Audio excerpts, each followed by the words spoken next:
This is Newsroom. Hello and welcome from Johannesburg here in South Africa. My name is, of course, Evan Jansen. The show is always live, broadcast from our studios right here in Auckland Park. Don't forget, we also stream live on YouTube between 9 and 12 every weekday morning. Also, you can watch us back a little bit later in the day. Now, today, the 16 days of activism, non-violence against women and children kicks off here in South Africa. It's a very important campaign. We ask you our question of the day. Abuse against women and children continues. Are campaigns like 16 days of activism, is it working? Yes, it's a tough question what we're asking you, but the numbers don't lie. We are battling with high numbers of abuse against women and children in South Africa. That's our question of the day at SABC Newsroom, is where you can interact with us on that front. But let's get to the day's news with our president.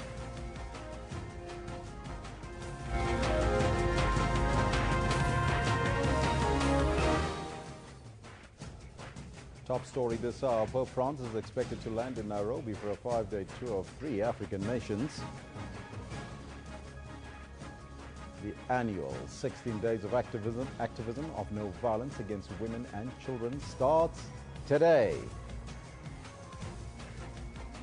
And the Food and Allied Workers Union, FAU, joins teacher union Cosatu in endorsing the Deputy President Cyril Ramaphosa for the position of the ANC President in 2017.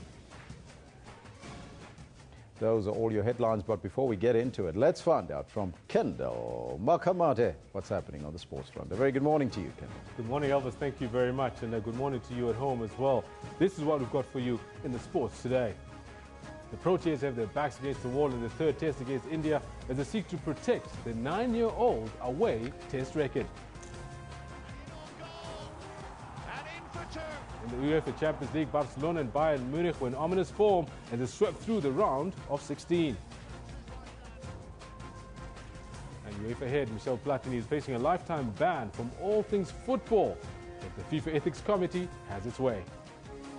This is a protest by Kenyan athletes over allegations of corruption and doping scandals amongst their ranks is over. And that's what we've got for you in the sports, right about 10:20 or so. So stick around for that. Back to you, Elvis.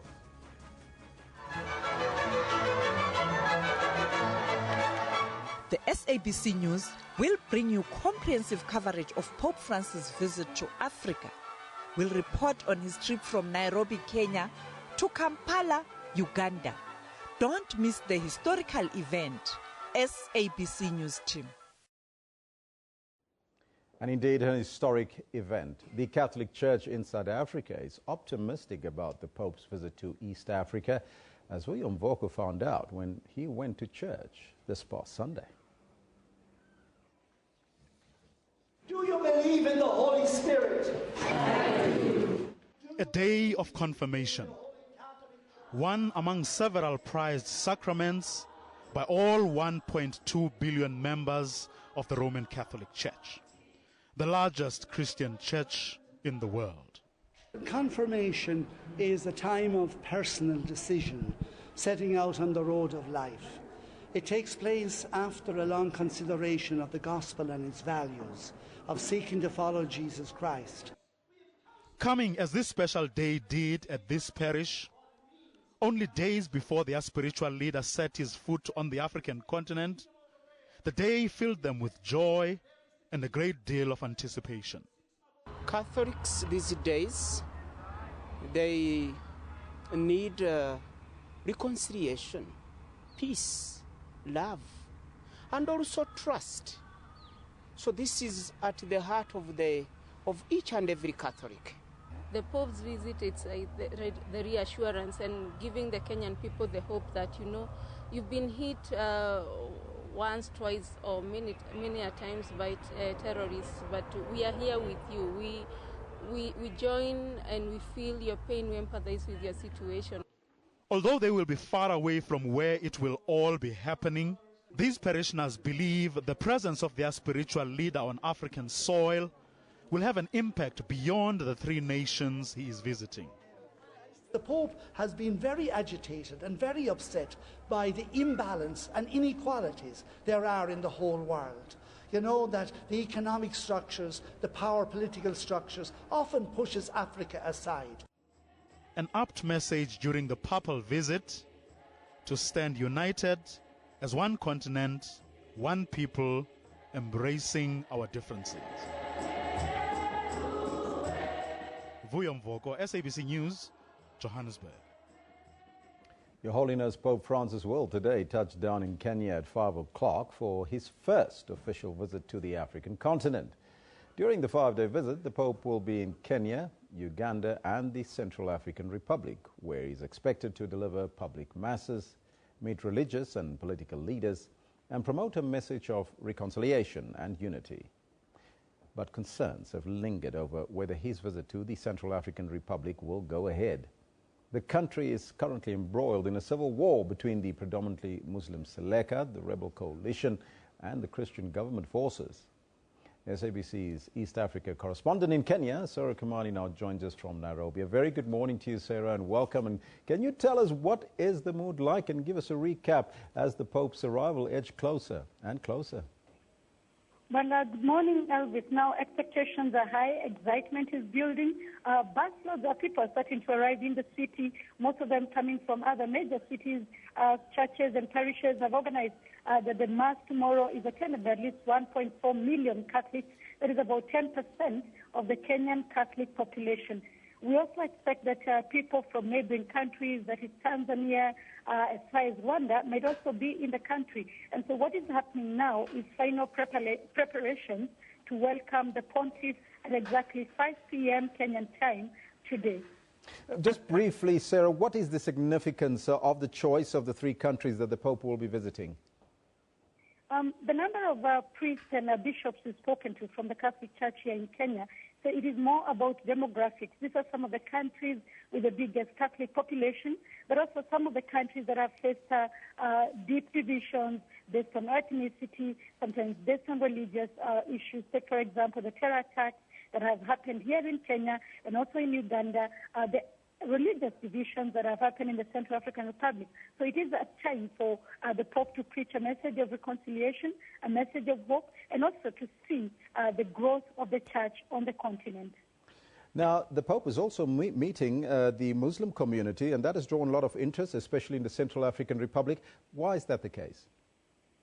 Well, because most of these countries, the biggest Christian community is Catholic. And when divisions are drawn on religious lines, then it means it's Catholics against the other religions. And for him, he's a man who has been seen to preach religious tolerance and a man who believes in inclusivity. And so probably one of the reasons why even here in Kenya, he'll be having an interreligious meeting tomorrow morning before holding the open-air mass. Sarah, you'll keep us updated on the proceedings there in Kenya, and thank you so much for that update. That was SABC's East Africa correspondent in Kenya, Sarah Kamani from Nairobi. Now it's time now for more news, interviews and analysis with Eben Janssen. Over to you, Eben. Yeah, thank you very much, Elvis. Of course, we'll be broadcasting all of the Pontiff's visit to the African continent on this very channel. But Islamic State's Egyptian branch has claimed responsibility for a bombing that killed 4 people in a hotel in the North Sinai capital, Al Arish, housing judges overseeing the parliamentary elections there. The blast in the provincial capital has come a day after the second round of parliamentary elections closed. A suicide bomber tried to drive a car bomb into the hotel before security forces opened fire on him, causing the car to explode. The Islamic State's Egypt affiliates in the Sinai province has carried out similar attacks in the region as part of its bid to topple the Cairo government. Now, the Egyptian Deputy Ambassador to South Africa, Mr. Monzer Salim, joins us from our studios in Pretoria, the capital here in South Africa, to talk to us about the latest incident, but also around the election. A very good morning to you, Mr. Salim. Good morning, Eben. How are you doing? Very, very good today, but I think that you might be a little bit concerned about the latest attack that's gone on in the Sinai Peninsula. Can you give us your reaction to the car bombing that occurred in the last 24 hours? Well, of course, we are concerned. It's a tragic incident, not because of the fact that it's a terrorist attack, but because of the fact that it targeted judges, it targeted the judicial system, which is the most important, one of the pillars, actually, in any democratic society. However, we are not worried because we are able to handle these situations, and we will be able to curb down. These are just desperate acts in an attempt to interrupt the last and final stage in our democracy and our roadmap, which is the parliamentary elections. As you know, with the second stage taking place right now and hopefully ending after the repetition rounds next week, we are supposed to have our parliament ready by the beginning of 2016. So the enemies of democracies, let's put it this way, in Egypt will not spare any avenue to try to delay or even obstruct this path. However, we will not yield. As government and as people, we will not yield. Talking about the elections, you're about to conclude the second round there. Initial reports are that the turnout is somewhat low. Are you concerned that the turnout for the elections is a little bit low and this sends the wrong message? Actually, we are not, because the initial reports might indicate that the turnout is low, but we're still not yet done. There is another round that is taking place next week, so I think we should sort of observe what's going to happen next week and then derive our final conclusions. However, I have some news for you. The turnout here in Pretoria, in South Africa, was actually higher than the first round. So from what we're seeing right now, the people are more keen to participate in selecting their parliament. Could it be that there's a fear of insurgency around election centres and so forth? I'm sorry, could you repeat that? Could the lowish turnout be around fears of safety or safety concerns at voting centres? Definitely not. Definitely not. I mean, we've only seen one incident, and that incident is in Sinai, where we're facing a challenge, and we will be able to overcome that challenge. However, in the rest of the country, all centres have been secured. Voters have been turning out. There are voters there, and there are no security incidents or violence incidents that happened since the first round about 6 weeks ago. These elections come at a time when Egypt, and it's not only Egypt, but the rest of the continent and the world are facing economic challenges and other, like falling currency, as we've seen here in South Africa as well, education crisis. We see similar scenarios.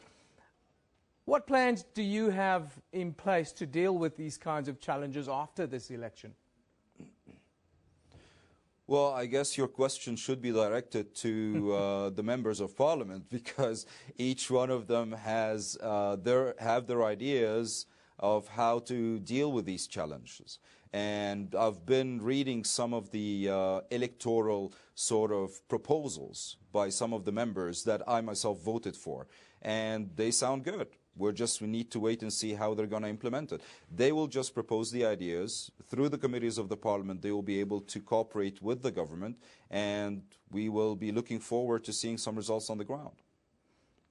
ISIS in the region, and one have to really look at the wider Middle Eastern regions with the high level of conflict going on. Are you concerned that post-election there'll be more of a chance of importing that kind of conflict into Egypt?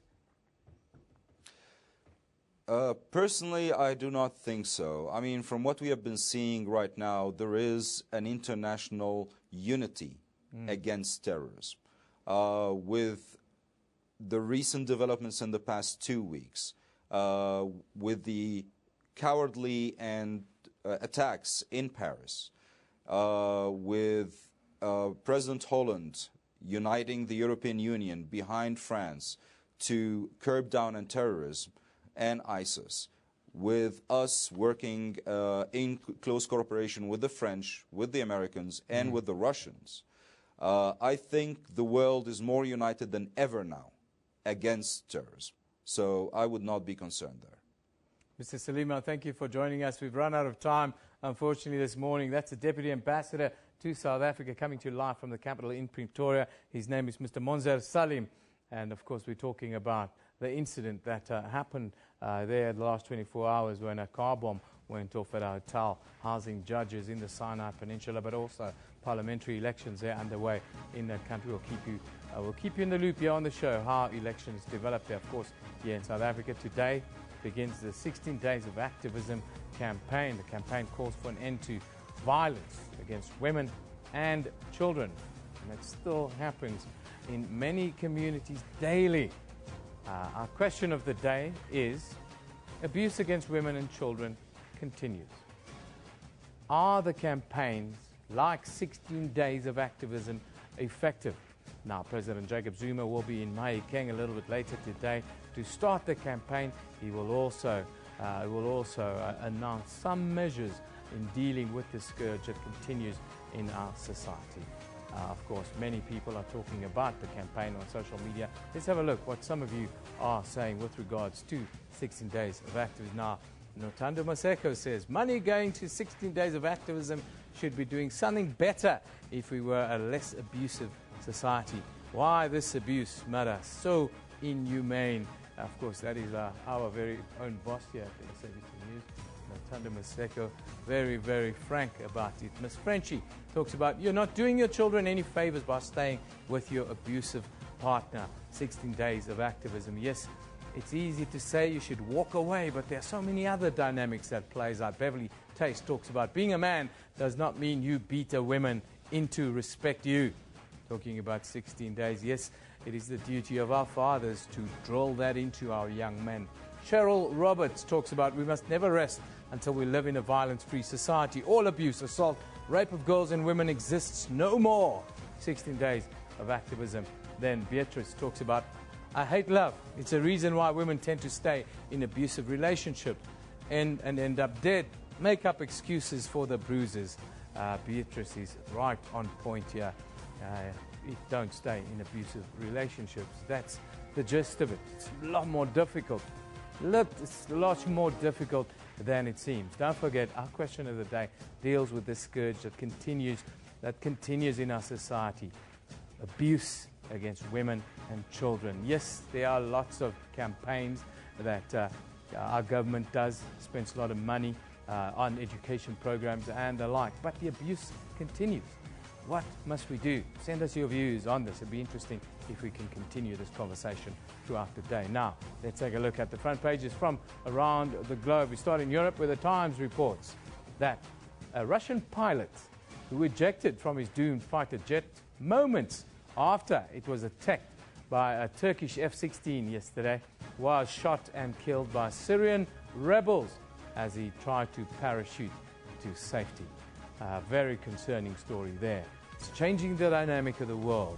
Moving to the New York, where the International New York Times says in a clash with Cold War overtones, Turkey shot down a Russian warplane that it said had strayed into its territory. Russia called the incident a stab in the back, and the North Atlantic Treaty Organization called for calm. This is some people are mooting talk of a third world war. Then China, the South China Morning Post reports Russia will deploy a warship into the Mediterranean Sea in response to Turkey shooting down its fighter jet, with a furious President Vladimir Putin vowing that anyone that threatens its air force will be destroyed. Very concerning, the developments around the world. Let's hope that calm heads reign as we continue during this difficult time. Newsroom will take a break now. We'll be back with more after a short break.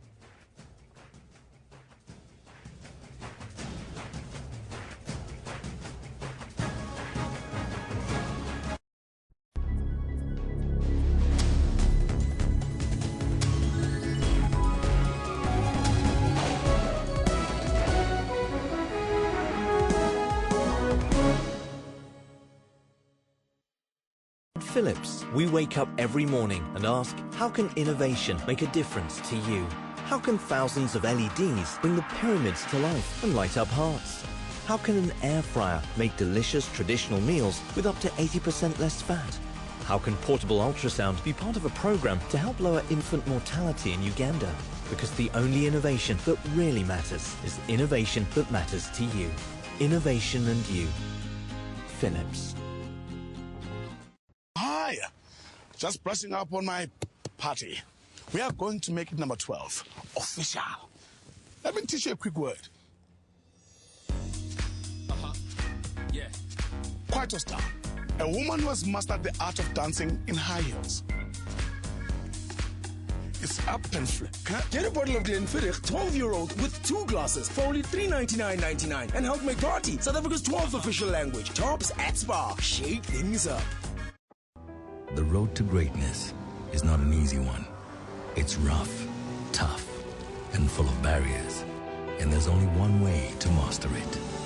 Never, ever stop.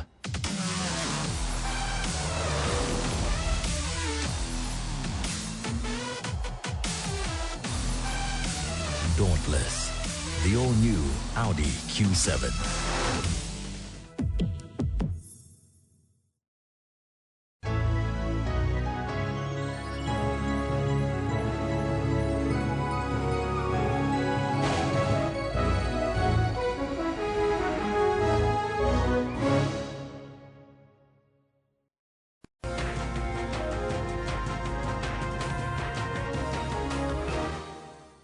Welcome back. KwaZulu-Natal has been hit by the drought, which experts believe is the worst in decades.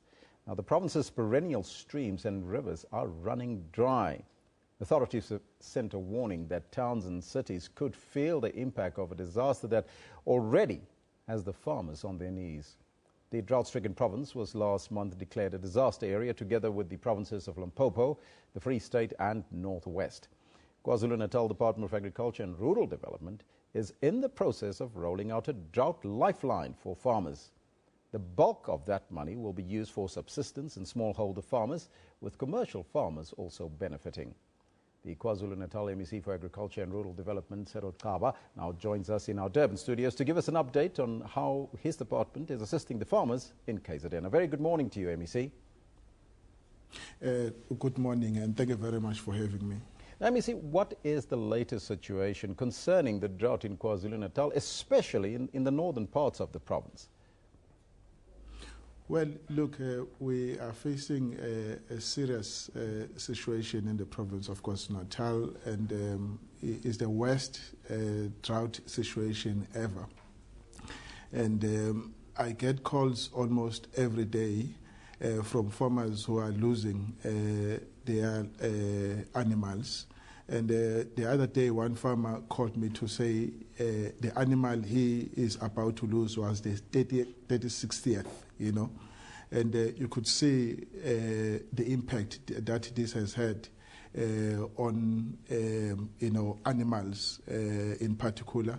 And I'm not talking about crops, because we should have started planting maize, and we have not planted maize, and you can now begin to tell the impact this will have on the price of maize going forward. Mm-hmm. And the streams have run dry. Our boreholes, some of them have run dry. Even our dams, you know, livestock dams have also run dry. So that's a problem we are faced with in the province of KwaZulu-Natal. Now, you had a number of farmers together, from smallholder farmers to commercial farmers, in order to discuss the details of the drought relief program, which is done in conjunction with the department, which is assisting the farmers in KwaZulu-Natal. What is the details of that drought relief program? Yes, I convened farmers, livestock associations, plus you know, commodity organizations, so I could share with them the detail of our drought mitigation plan. And look, I had to reprioritize our budget, and the reprioritization was then able to give me 114 million rand that I could then use to fight drought in the province. I now can announce that 60 million rand is now available for animal feed, you know, 9 million rand for the what you call deworming, for the deworming program, and 45 million rand for water harvesting. And we think this will go a long way in trying to mitigate the situation that we are facing in the province. I must say that we have not started doing, counts. It's still too early to quantify the damage at this point in time. We are not looking back because we are not at a point where we deal with post-disaster recovery and rehabilitation. We are just dealing with the current sketch, try to mitigate the effects of drought as we move forward. Now, small farmers as well as commercial farmers are included. But now, if I'm a small farmer in KwaZulu-Natal, how do I access this relief package? Well, look, we said, like, if you are a subsistence farmer, you can actually get 100% assistance. We are looking at a 3-month supply to almost all the farmers on a sliding scale, with 100% for subsistence stroke smallholder farmers, and 20% for commercial farmers. You'll understand this is a subsidy. It arises from the little money and that we have been able to find in our own budget. It also seems that drinking water...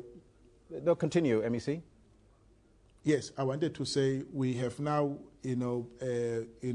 invoked emergency measures. We are in talk with suppliers of the animal feed who are then opening outlets throughout the province of KwaZulu-Natal, so that the farmers who have come forward to register are then able to access, the assistance. Now, you have recently experienced some rain in the province. To what extent have they managed to help?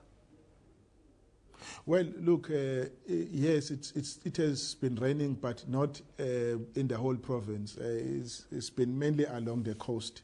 And I must say that even the rains that we have experienced are not enough to enable us to deal with the situation, even in the areas that it has started experiencing rain. I must say it's just light showers that are not helping us that much. Well, look, for a while, yes, but in the long term, it's nothing. We need, heavy rains, at least for at least 3 to 7 days, to then be in a position to, come out of the situation that we are finding ourselves in. And then just finally, MEC, your message to farmers out there and people how to save water, and what should they do in order to get through this particular drought? Well, look, myself and my colleague, MEC Dube and the Premier, we are really all out to really urge our communities, business, farmers to conserve water and really use water in a responsible way, because the situation we are faced with is not likely to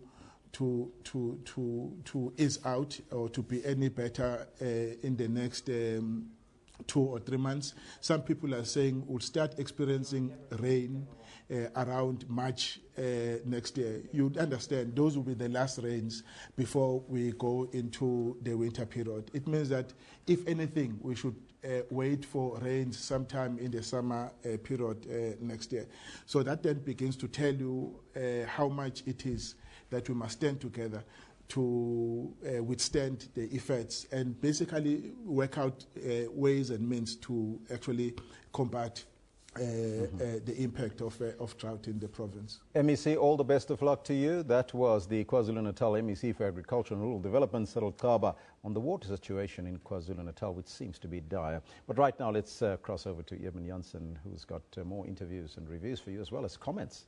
Yeah, Elvis, there's a lot of talk going on. Some call it loose talk about World War III and this kind of thing that's going on social media. This, of course, on the back of Turkey shooting down a Russian warplane on the Syrian border. That happened yesterday, now sending tensions spiraling as the Russian President Vladimir Putin warned Ankara that this, what he called a stab in the back, would have serious consequences. Lots of people are waving the World War III flags on social media, which one would say is a little bit premature. But let's have a look at some of the comments. We've tried to moderate some of it, because not all of it is When it makes sense. Now, Gold USA talks about, and you still ended the program prior to have a shuttle so that we would not have to rely on Russia. Talking about that protest, I can't really tell you the context of that. Eternity talks about Russia will hit Ankara. No doubt about this. There will be lots of provocation on Turkey now. And that's what people are talking about. If that happens, would that be the match that lights the powder keg? Regional and world peace is captive in Turkey's ambitions and its dictatorial Erdogan's regime. The West has to wake up. Yes, Costa's talking about the West's continued support for Turkey. Now, Putran talks about who is trading with ISIS-produced oil. Is it Turkey or arms suppliers? That, of course, was what Putin, and there we have the pictures of that controversial event. I can tell you it happened 4 kilometers inside. It crashed 4 kilometers inside the Syrian border. Apparently, the aircraft, the Turkish say, was about 1 kilometer inside their airspace, causing them to shoot the aircraft down. Now, here back at home, of course, there's a National Congress of the Labour Federation, Cosatu, going on. Yesterday, the Food and Allied Workers Union, FAWU, joined Teachers Union, SATU, in endorsing Deputy President Cyril Ramaphosa for the position of ANC President in 2017. The move, they say, is a strong indication that Cosatu will throw its weight behind Ramaphosa to succeed President Jacob Zuma. The ANC Women's League and Youth League have declared their support for Nkosazana Dlamini Zuma to be at the helm of the governing party.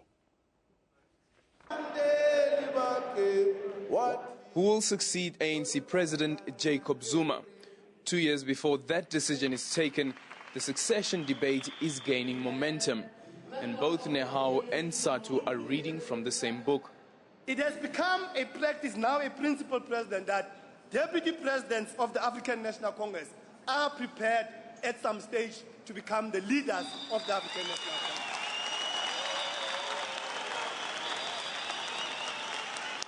We said when we went to Mangaung and we elected a deputy president, we had faith in that deputy president.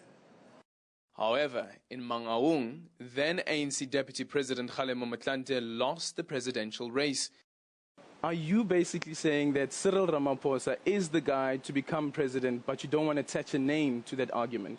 We are saying whoever is a deputy president of the African National Congress. Nkosana, the deputy president right now is Cyril Ramaphosa. We are saying whoever will be a deputy president of the ANC in managing succession debate should ascend at some stage and become the president of the ANC. This interpretation of the ANC tradition comes amid reports that Nkosazana Dlamini Zuma could avail herself to run for ANC president in 2017. It's a debate that the ANC has warned against and echoed at this conference by the SACP. That's dangerous and irresponsible. We are happy the ANC NGC has said this matter is closed. The SACP and the ANC wants the focus of the alliance to be on next year's municipal elections. Aldrin Simpier, SABC News, Midrand. Now for a quick update on what happened yesterday and what to look out for today on the Congress, an elective Congress it is. We now cross to our reporter Tumaole Motlaodi, who is in Midrand to give us this update. Good morning to you, Tumaole. Good morning, Eben. Well, it's all systems go here at Gallagher Estate in Midrand during the 12th National Congress of Cosatu. As I speak to you now, delegates have begun streaming in, and as has become tradition and as can be expected, they are coming into the venue amid song and cheers, and they're dancing and really raising the roof here as they sing Cosatu songs. Of course, the issue of the succession debate has been one that was debated quite thoroughly here during the sessions yesterday at Cosatu's National Elective Conference. But before we get into that, I'm joined by Cosatu President Stumo Dlamini, who I will pose the question to. Mr. Dlamini, firstly, before we go to the issue of the succession debate, let's talk about the issue of national office bearers. Where do we stand at the moment? Can you just give us an update on what the situation is in terms of the election? Thank you very much. Remember, on the first day, the IEC announced the election process, who is being nominated and who is being contested. 5 positions were nominated uncontested. and the one position of the Deputy General Secretary is the one where there are two contests. Today they will be voting on that matter, and then thereafter we'll hear the results of that and the announcement of the election of the leadership. All right. Now, Mr. Dlamini, on to the issue of the succession debate. I know this was one of the issues that Cosatu had tried to say that this is perhaps not the forum or not the time to engage in it, but Fawu and Satu have been leading the charge and have put the issue onto the agenda. What is Cosatu's position as it stands with regard to the succession debate? We know that there are certain quarters calling for Nkosazana Dlamini Zuma to ascend, obviously with the ANC Women's League pushing very strongly for the first woman president. However, Satu and Fawu also having their own preferred candidate. What is Cosatu's stance on this whole debate? Look, you would appreciate that even the affiliates that were saying the debate must be opened and saying principle or practice or tradition must prevail, they were avoiding to even talk about names. The other side was saying, no, let's not venture into this debate. It is too early. It will divide the alliance. And comrades are still debating. As to how the Congress will conclude today on that matter, we're not sure. We will hear how Congress concludes on the matter, and that will be then the position of Cosatu on the matter. And I can see clearly that they shall not be saying anything about names of the people. So whatever will be the decision, there is no name attached to it. It's a principled discussion within the Federation. They are careful about it because they know very well that in 2005, it was an unprecedented situation, and Cosatu took the position that it took. After that, we had another sobering discussion, which meant that we said we will not do that again because things are normal. Unless things can turn around and we are forced to do this thing, we'll do that. I'm not sure why at that stage. So Cosatu will be looking into its original position on this matter and inform its conclusion on the debate. Mr. Dlamini, don't you think this situation creates an unnecessary political landmine or rather explosive political situation? Because we do understand that coming from a history where the ANC as a liberation movement had to keep itself very much clandestine because of fear of reprisals from the apartheid government.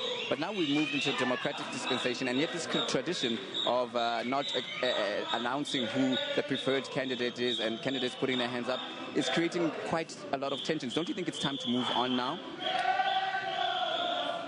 Look, I don't know whether you're referring to me or any other. No, I mean in general, in terms of how the alliance, the broader alliance, handles this issue of succession. You are correct. Succession debates by their nature are divisive. They cause tensions, which is why Cosatu has got to be very, very, very careful how it treats the discussion that we are having right now. And I know, having come from this period of divisiveness and tensions in the federations, we wouldn't want to wish it for any of the alliance partners, the situation we have been. So we'll take this debate very carefully, and for sure, when we come out as a decision with a decision of Cosatu, it shall be a decision that sends a message that unity of the alliance, unity of the ANC is very, very important. And looking on the matters of the Congress itself, we are now entering the third day. What can we expect from the commissions here, and what will be on the agenda? Sure. Yeah, as you said earlier on, it's system score, and our Congress is moving very well. That is why I was saying it's a wonderful day. Every day of this Congress is a wonderful day because delegates are sober and discussing their issues, taking resolutions. Today, we continue with the organizational and the socio-economic reports, and there shall be discussion of the resolutions that have come from the unions on these questions, and it's going very, very smoothly. There shall be speeches from our international guests, and our Minister of Labour will be addressing us just now. All right. Mr. Dlamini, we're going to leave it there for now. Thank you very much for speaking to us here on SABC News. So that was Cosatu President Stu Dlamini, just giving us an overview of where Cosatu's position is in terms of the succession debate, which has erupted here, led by SATU, the teachers union, and FAWU, basically calling for Cosatu to pronounce on the issue of the succession debate. Of course, historically, amongst the alliance partner, the question of the succession debate has been one which has been both hotly contested, but one which the leadership has worked very hard to try and move away from their agenda because of the divisions that is obviously caused by factions, which then arise because they're backing certain candidates. And now Cosatu's overall message, and one which has been pushed forward here at this Congress, unity is unity. Unity is what they're pushing for, and as you heard from Cosatu President Stu Dlamini, this has been the consistent message and the consistent theme which he has also, in my interview with him, tried to push forward. So with that, it's back to you in the studio, Eben. Thank you very much, Tumaole. That's our man in Midrand, Tumaole Motla Odi.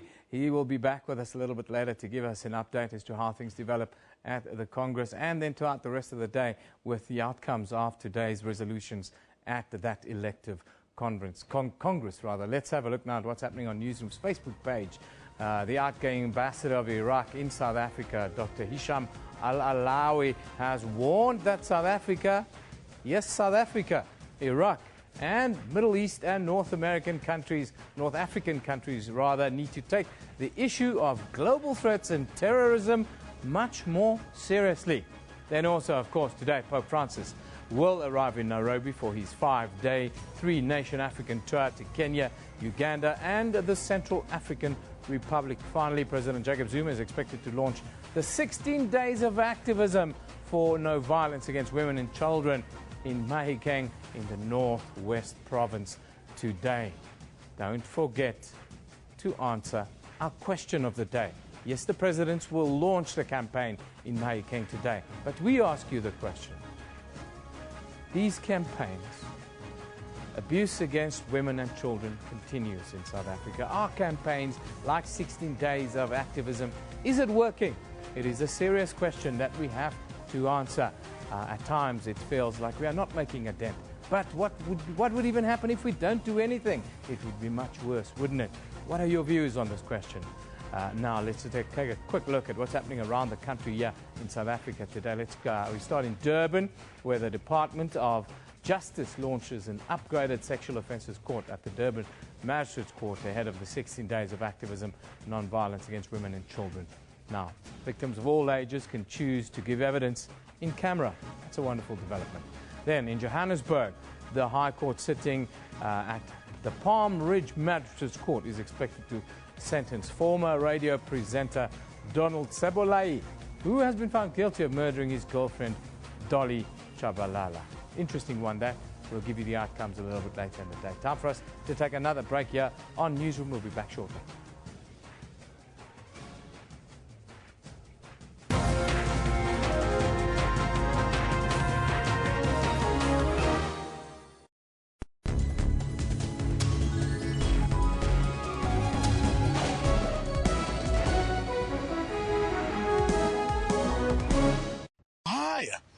Just brushing up on my party.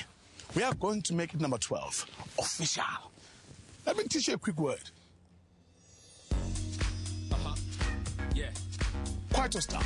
A woman who has mastered the art of dancing in high heels. It's up and free. Get a bottle of Glenfiddich 12-year-old with 2 glasses for only $3.99.99 and help make Garty, South Africa's 12th official language. Tops at Spar. Shake things up. All the latest news from the SABC's online news services on our website. Breaking news and in-depth coverage of everything from business, sports to politics and lifestyle. Catch the top news clips and watch live streaming of major news events on the SABC News YouTube channel whenever. Stay connected on the SABC News Facebook page and have your say on news that matters to you. And for the latest headlines and live updates from our reporters, follow us on Twitter. SABC Digital News, anytime, anywhere.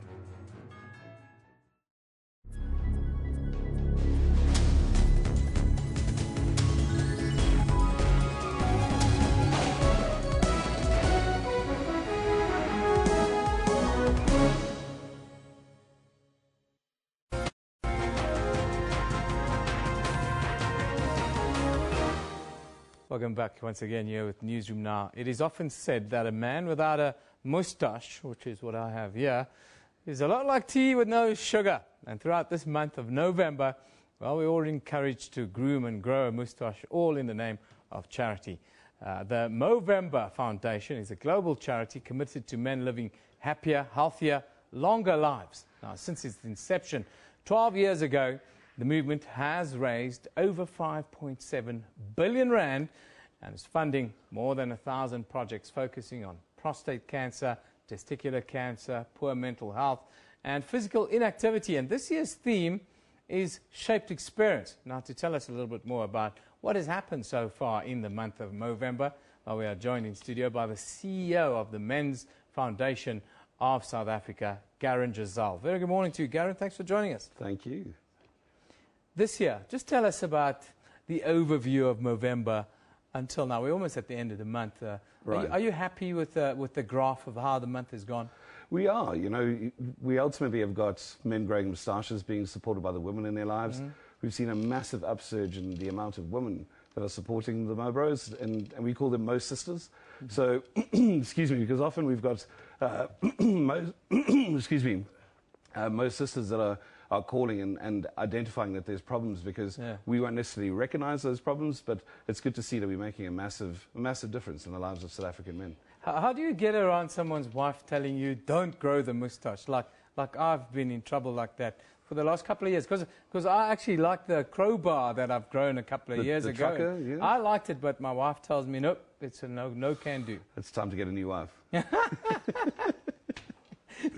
Let's get serious. Let's get serious quickly. Let's talk about testing for prostate cancer and testicular cancer. You know, there's always the myth of you bending over the hospital bed and the doctor coming up behind you in a sort of monotone talking to you, and you know, men don't do that. For sure. Well, when we ask where to put your trousers, and he says next to his, you get a bit worried. It's like a friend of mine said to the doctor, "Doctor, don't come up behind me like that." No, but you know, and on a serious note, it is one of the realities that we face as men. Prostate cancer being the leading cancer that's affecting men, we need to be aware of the risks that we face. So from the age of 40, 39 onwards, we have to go for that annual checkup. You know, we are investing into programs that we're looking at finding better ways of testing. There is the PSA test, but you know what often leads from the PSA test is that there could be some influences that could result in men being overdiagnosed, which is one of the risk factors that we face. So men often being overdiagnosed and overtreated for prostate cancer, where there isn't necessarily a problem. We obviously want to take more of a passive surveillance and monitor, but also just to know what the warning signs are, and to be aware of your health as it goes along. This year's Movember, I'm sure that year after year you guys are under pressure to always be a little bit innovative and bring something new. What's different this year, you know, other than making a little bit fun? Well, you know, that Movember is a fun campaign with a serious message behind it. By getting men to grow moustaches and, you know, and convey the message about the health issues is really what the campaign is about. Every year we come up with a fresh concept and a fresh campaign. This year is Shaped by Experience. So what is linked to the fact that Shaped by Experience is often, you know, because we've shifted our focus from being a 30-day campaign where we've just changed the face of men's health. We're now looking at men living healthier, happier and longer lives, which extends to a full year program. So by men living healthier, happier and longer lives, one of the elements is looking at the Shaped by Experience campaign is that the sun may wrinkle the skin, but certainly it doesn't mean it needs to wrinkle the soul. You know, we're still young at heart. It's still about having fun, being active and getting active. So the old axiom of live fast, die young, have a good-looking corpse, those days are over. We're in the 21st century now. As men, we need to live longer so that we can create better lives for those that live around us and with us. Exactly. If you consider what the economic impact can be in this country, you know, where the life expectancy of men is 12 years less than women, if we start to change that dial, we'll start to make a massive difference. Especially in the lives of our children. Now, one thing I want to touch on quickly is mental health. Are men becoming increasingly crazy in this modern world? No, I just think that we've got increasing pressures. You know, we've always been taught to be the men of the house and to be the champions of the house, and you know, big boys don't cry. So often when we're dealing with challenges, we don't necessarily talk about it. It's very much the same with prostate cancer. You know, where men weren't talking about their health issues, now depression is a leading cause of men taking their lives in this country. You know, with 230 serious attempts every day and 23 successful suicides. Yeah. It's something we need to know about. One person dying every hour in this country, almost every hour in this country. We need to start talking about it. Garen, we're going to be talking about it. Your people have told me you're coming back in about a week's time, and we're going to talk about specifically that. We're going to pull out the numbers, and we're going to talk to guys and give you guys an opportunity to, if you're having those dark thoughts, if you're having those dark moments, we all do. Even I do. I can tell you there have been periods in my life where sometimes it just looks and feels a little bit too much. But we'll talk about that when you come back. Thanks for joining us today. That's Garen Giselle. He's the CEO of the Men's Foundation of South Africa. He's going to come back next week, his people tell me, and we'll be talking about men's mental health, which is something that we don't touch on a lot because, you know, as men, we don't suffer. It's never difficult. We always just put a smile on and have a drink, as it were. We'll deal with that next week. It's a problem we all have. Now, just to touch on the cricket quickly, India, of course, won the toss. Some say win the toss, win the game now in India. They've elected to bat first in the third test there against South Africa in Nagpur. Of course, South Africa got two wickets before lunchtime. They lead, they trail the series 1-0. This game, of course, is taking place in Nagpur. There you saw Dean Elgar taking the first wicket. India were 50 for 1 with Shikhar Dhawan. There are a couple of changes to the team. They also got the man in form. This is the wicket that Morne Morkel took. It was an LBW appeal against Murali Vijay, in form man, a man who knows how to play spin bowling. He comes from Chennai. Lots of tweets, of course, happening. Is this another wicket that we had? Yes, certainly looks like that was Simon Harmer's first wicket of the game. I haven't been able to watch the game so far, but let's have a look at the tweets and maybe we can go there live. There we go. Exploitation of home advantage at its finest. Happy that we're finally paying back. India versus SA, says Kevin Nilango. Smash talks about with this kind of spin in the first session itself, South Africa will have to fight hard to win that special away test match in India. Yes, it's going to be very, very tough. I can tell you, no doubt about this. AJ Srinivasan, I think it's the best combination for India. 7 batsmen, 3 spinners, and a lone pacer. Winning the toss is a huge advantage. AJ, it's not cricket when it's win the toss and win the game, my friend. You should talk to the board of control and your management team. We are all spectators here. We want to watch a little bit of cricket. Can we get the live pictures up, Johan? Is it possible just to get a quick update, score update? No, they've got the DRS. No. What's the score there? 122 for 5. There we go. 5 wickets down. KG Rabada bowling. That's the good news. 5 wickets down. But on that wicket, 200 might be a bridge too far for South Africa. Let's hope that South Africa can continue to fight there. Fantastic performance by South Africa. Are we going to go to the weather or pick of the day? Weather. Okay. Pick of the day we'll look at a little bit later. But Philip is standing by to give us an update. The farmers are calling for a week of rain. Philip, can you organise that for us? We're certainly going to try and organise it, Evan. Certainly going to try and organise it. Let's take a look at what is going on in the weather, though. We'll start off, though, by taking a look at southern Africa. We're going to look at the whole of Africa, but for now, what we're seeing is that pressure systems building up with a low pressure system to start off with in South Africa's central regions there. What we're going to see as a result is a little bit of rainfall coming into tomorrow. You can see that extending through South Africa's southern regions here.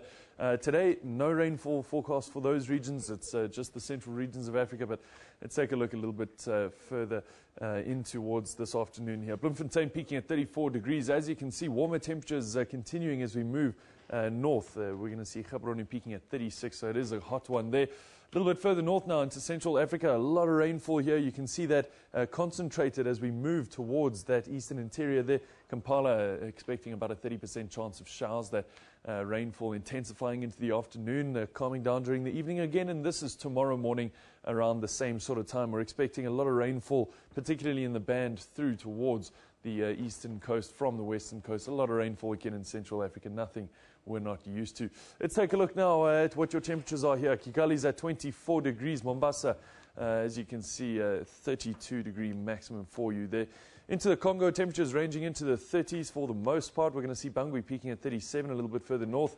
And as we take a look towards the northeastern regions of southern Africa, we're going to see some isolated showers. That cloud cover is going to move in around these coastal regions here. Isolated showers forecast for these regions, but no rainfall over the southern regions. Cairo, another dry day into tomorrow. Again, not too much rainfall all the way throughout these entire regions for tomorrow, but we might just see some lower pressure systems bringing in a bit of rainfall into the days to come. In terms of your temperatures, not particularly high.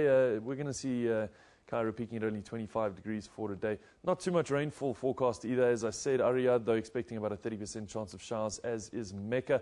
A 31-degree forecast for Mecca for this afternoon.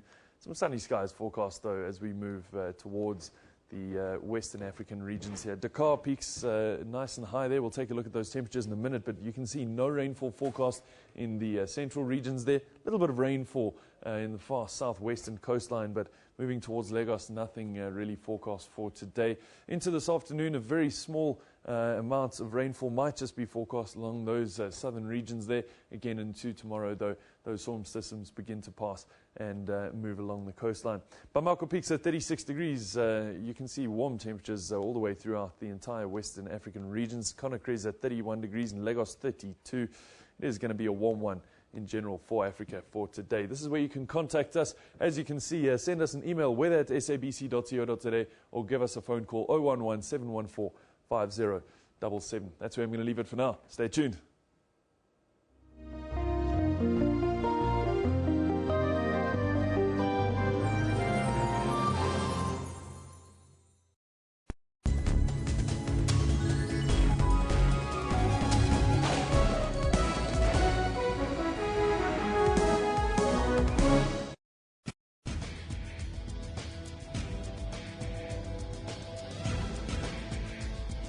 Technology is all around us and is improving lives across Africa, like how young Nigerians are connecting to the internet.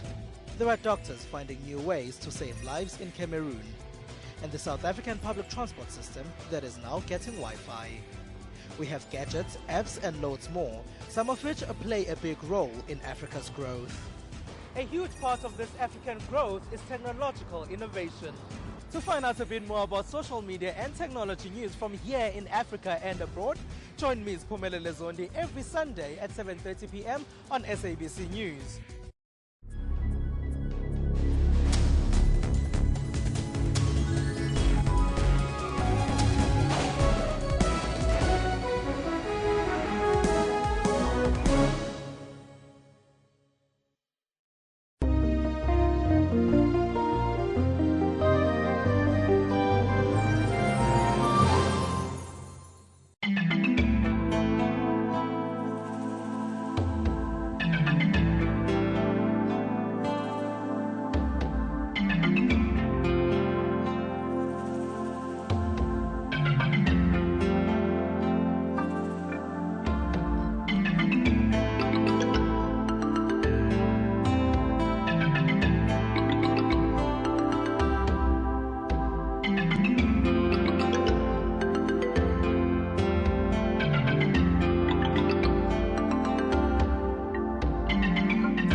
It's 10:00 hours Central Africa time on this Wednesday, the 25th of November 2015. Jumbo Africa, and a very warm welcome to the second hour.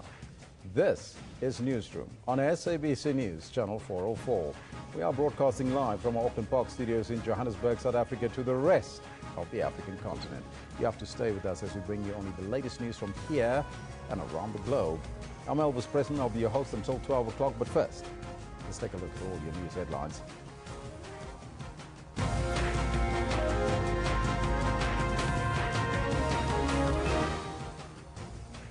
Pope Francis is expected to land in Nairobi for a 5-day tour of 3 African nations. The annual 16 days of activism of no violence against women and children starts today. And the Food and Allied Workers Union FAO joins Teachers Union SATU in endorsing Deputy President Cyril Ramaphosa for the position of ANC President in 2017. Now those are all your headlines, but before we get into it, let's find out from Kendall Makamate what's happening on the sports front. A very good morning to you. Good morning, Elvis. Quite a lot happening on the sports front. We've got a live match on as well as there was action last night. But before I get ahead of myself, good morning to you at home as well. This is what we've got for you in the sports today. The Proteas take the fight to India in their third test against them as they seek to protect their 9-year-old away test record. Messi who's through now. And in on goal! In the UEFA Champions League, Barcelona and Bayern Munich were in ominous form as they swept through to the round of 16.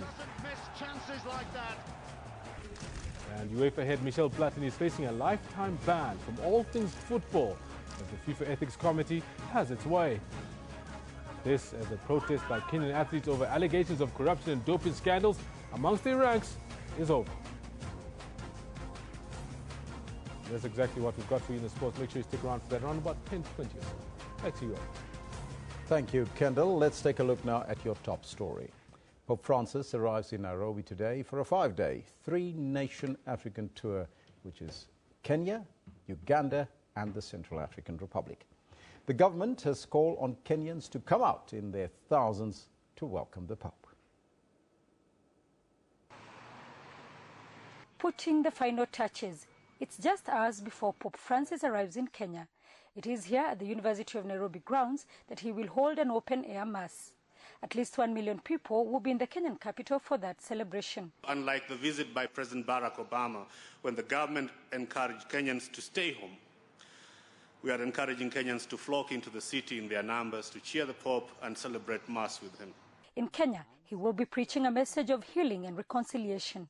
The East African nation has suffered ethnic divisions and terror attacks that have threatened the unity of the country. Maybe what the Pope might remind us or tell us is that we need a paradigm shift on how we think of our relations. We need a paradigm shift, especially on the question of our politics. We need a paradigm shift on how we socialize our young people. Billboards have lined up various streets in the city as hawkers cash in on the visit. Kenya is the largest country on his Africa tour. He will be visiting a continent that has been described by his predecessors as a continent of hope. He will find a church that is growing in numbers. It's like stamping that, yes, we have a vibrant church in Africa. In Kenya, we have 14 million Catholics. So that means it is not very possible for any pontiff, for any pope, to ignore that kind of a congregation. And the fact that he has chosen Africa to come, it also tells us that he knows where the future is. Also to come and encourage us that, yes, keep going, keep strong, this work must be done. From Kenya, the Pope moves to Uganda and then the Central African Republic. All the 3 countries are on high security alert as the Pope makes his maiden visit to Africa. Sarah Kimani, SABC News, Kenya. And we'll keep you updated from Nairobi, what is happening there with our reporter on the scene, Sarah Kimani. So you have to stay tuned right here on the channel of choice, Channel 404. News in now from Cosatu's National Congress. The Food and Allied Workers Union, FAO, has joined the Teachers Union, SATU, in endorsing the Deputy President Cyril Ramaphosa for the position of ANC President in 2017. That move is a strong indication that Cosatu will throw its weight behind Ramaphosa to succeed President Jacob Zuma. The ANC Women's and Youth Leagues have declared their support for Nkosazana Dlamini Zuma to be at the helm of the governing party. Who will succeed ANC President Jacob Zuma? 2 years before that decision is taken, the succession debate is gaining momentum. And both Nehao and Satu are reading from the same book. It has become a practice, now a principal president, that deputy presidents of the African National Congress are prepared at some stage to become the leaders of the African National Congress.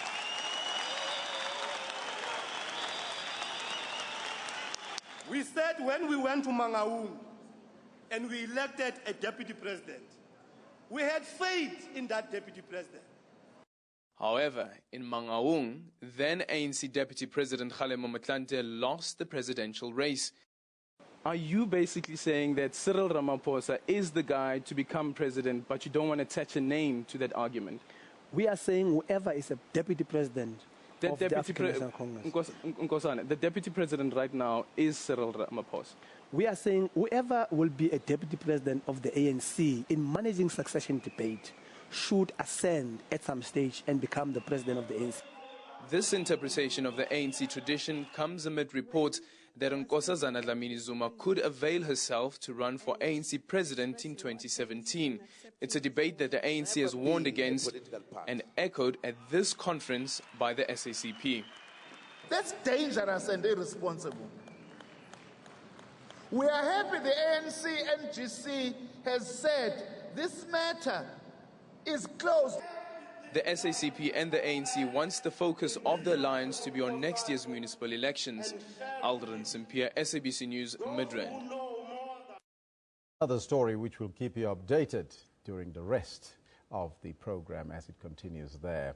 Now, the Helen Joseph Hospital in Johannesburg will today not be admitting patients in some of its units.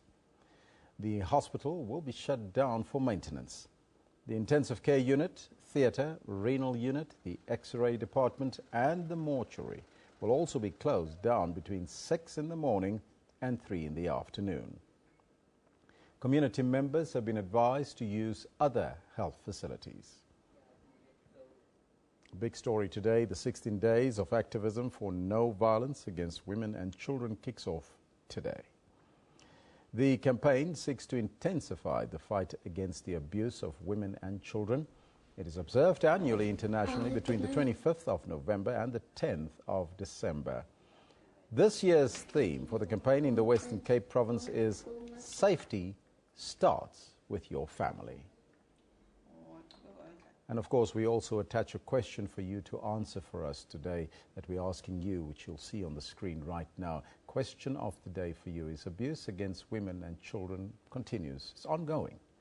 Are campaigns like the 16 days of activism actually working? I want to know your thoughts. You can let us know what's on your mind on the Facebook page and on the Twitter page, and we'll read your comments a little bit later in the program. Now, striking workers at Johannesburg Waste Management Company Pick It Up will meet this morning to plan a way forward. Yesterday, workers belonging to the Municipal Workers Union SAMWU thrashed the city centre. 10 people were injured when police tried to stop workers from entering the Pick It Up head office in Braamfontein. They accused the Pick It Up boss, Amanda Nair, of nepotism and of inconsistently applying the remuneration policy. Pick It Up has obtained a court interdict preventing the workers embarking on a strike. Talking about strikes, the National Assembly Speaker, Baleka Mbete, says she'll call in the police if the striking Nahau members disrupt Parliament again. 2 scheduled sittings had to be abandoned yesterday when protesting workers burst into Parliament. They went back on strike after talks over performance bonus calculations deadlocked. Parliament will now sit for an extra 2 days with the hope that it will be able to finish its work. They started to embark on the type of actions which, again, we are saying are totally unacceptable. They went from committee meeting to committee meeting, trashing spilling the food and throwing crockery on the floor, breaking it in the process. They went and occupied the gallery of the National Assembly, and as a result, which in fact obviously was the intention, the sittings that had been scheduled had to be adjourned. We are now saying it's so far and no further. Now, earlier this morning, SABC News spoke to the Secretary of Parliament, Gengezi Ngidlana, and we asked him what the bone of contention actually is between NAHAO and Parliament. At the beginning of the year, we reached a 2-year agreement with NAHAO, and that agreement was supposed to last up till 2017, agreeing on a wide range of issues, including the payment of performance bonuses. And the performance bonuses in this regard were going to move from a 70% to 100% of the monthly salary, which they signed and agreed upon, and we were implementing that. In the middle of implementing that agreement, they then put forward a new proposal in the last 3 weeks, basically, saying they would want the payment of those bonuses to occur on the basis of an annual package, which, after much deliberation and pointing out a number of issues to them, that the budget of Parliament was based on the monthly salary, we acceded to that in principle and said, let's move to that particular situation over time, taking into consideration the finances of Parliament. We then, after having agreed with the union on those bases, appointed teams to look at this particular issue. And I must hasten to say that that agreement was facilitated with the involvement of NAHAO National, the involvement of our executive authorities who are assisting in resolving the issues. Now we are at the point where we are saying we are moving on the implementation of your total package payment of the performance bonuses over a period of time, taking into consideration the finances of Parliament. We hear from NAHAO saying, well, they want that to be paid now, and they don't care where the money is coming from, and which we are saying, well, South Africa is in a particular economic state. Parliament is not immune to that. It's part of the state. The Minister of Finance has called on all of us to tighten up our belts and make sure that we live within our means in this regard. So we have got to act in a responsible manner, and we have heard statements that say we don't care about that. Police in the northwest say they are worried about reports that there's a hit list that was linked to the murder of the businessman and tycoon Wandile Boswana. They have called on those with information to give it to them. Boswana was killed in a hail of bullets in Pretoria last month. 2 men have been arrested in connection with his murder. The suspects have already appeared in court. Northwest Police spokesperson Sabata Makwabone says that the Northwest Acting Provincial Commissioner has noted with concern media reports that there is a hit list. He says those making the serious allegations and comments should come forward with the information so that the police can deal with it. Sentencing procedures for the convicted murderer Donald Sibolai are expected to take place today in the High Court sitting at Palm Ridge in Ukuruleni. The former radio DJ was last month found guilty of killing his girlfriend Dolly Chabalala following the judgment on the 12th of October. Sibolai's bail was revoked and he has remained behind bars since then. The state told the court that Sibolai has been on the run for 9 days after the murder of Chabalala. Sibolai was also found guilty of obstructing justice and acquitted of a theft charge. The National Prosecuting Authority has called for the harshest possible sentence, saying this would deter people from committing such crimes. The presidents of France and the United States have met at the White House to discuss next steps in the struggle against the so-called Islamic State. French leader François Hollande is traveling the world in an effort to strengthen the international efforts to destroy IS following the deadly attacks in Paris. Now, he's due to meet Germany's Chancellor on Wednesday before heading to Moscow to hold meetings with the Russian President Putin. The embrace was warm and the message united. and today we stand with you.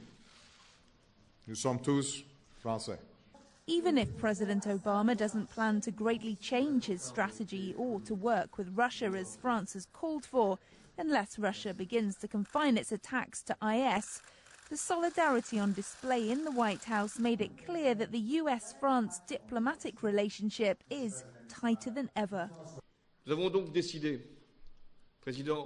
We therefore decided, President Obama and myself, to scale up our strikes both in Syria and in Iraq, to broaden our scope, to strengthen our intelligence sharing regarding the targets we must aim at. And as we saw with the attack in Mali, the terrorist threat goes beyond ISIL. This week I'll sign legislation to sustain our support, including airlift and intelligence, to allies like France as we work together to root out terrorist networks in Africa. President Hollande's visit is part of an extraordinary diplomatic tour intended to bolster the coalition fighting the Islamic State. But it's been complicated by the downing of a Russian jet by the Turkish Air Force. The week was meant to be very diplomatic with the meetings with Prime Minister Cameron, President Obama today, Chancellor Merkel, then President Putin in Moscow. I believe this trip will still take place, I mean the last part of it, but obviously it's going to be possibly more difficult to discuss with, to engage in a dialogue with Vladimir Putin. Both Hollande and Obama reiterated their determination to see Assad step down in order to give Syria a chance for peace. President Hollande still faces serious challenges to his efforts to form a new coalition as he heads to Moscow to meet President Putin, not least the downing of a Russian warplane by the Turkish in Syria. Kate Fisher, SABC News, Washington.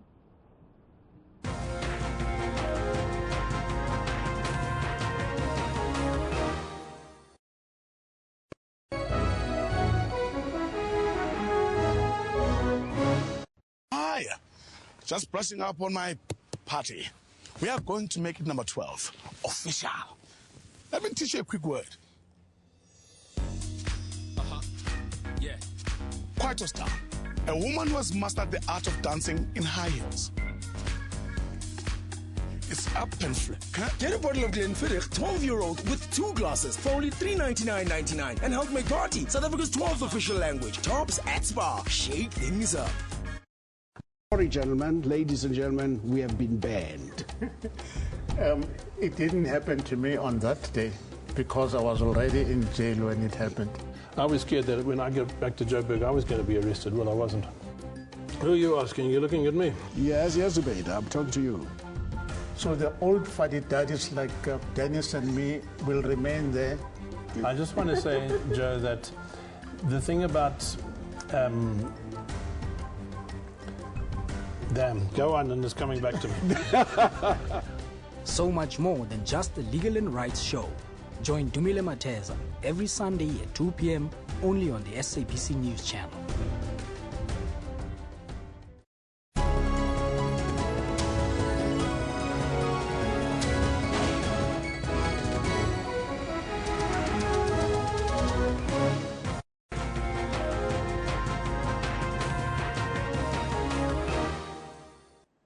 Good morning and welcome back. I'm Kendall Makhamat and I've got your sports on Newsroom, the time being 20 past 10. Now, our top story in this bulletin is the Proteas are locked in a must-win battle against India. And so far, so good, taking no less than 6 wickets in the first innings. The bowling attack has risen to the challenge. Let's take a quick peek at the live pictures coming out from Nagpur.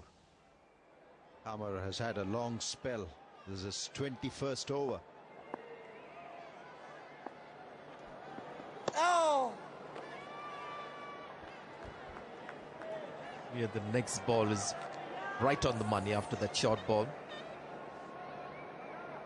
Yeah, he's in his 12th over. So it's...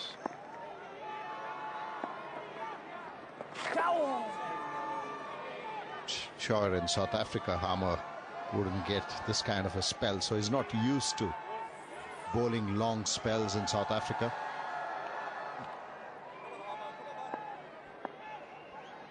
I think his accuracy spot on. Yes, the odd ball is pitched it short, but he's always asked questions of the batsman.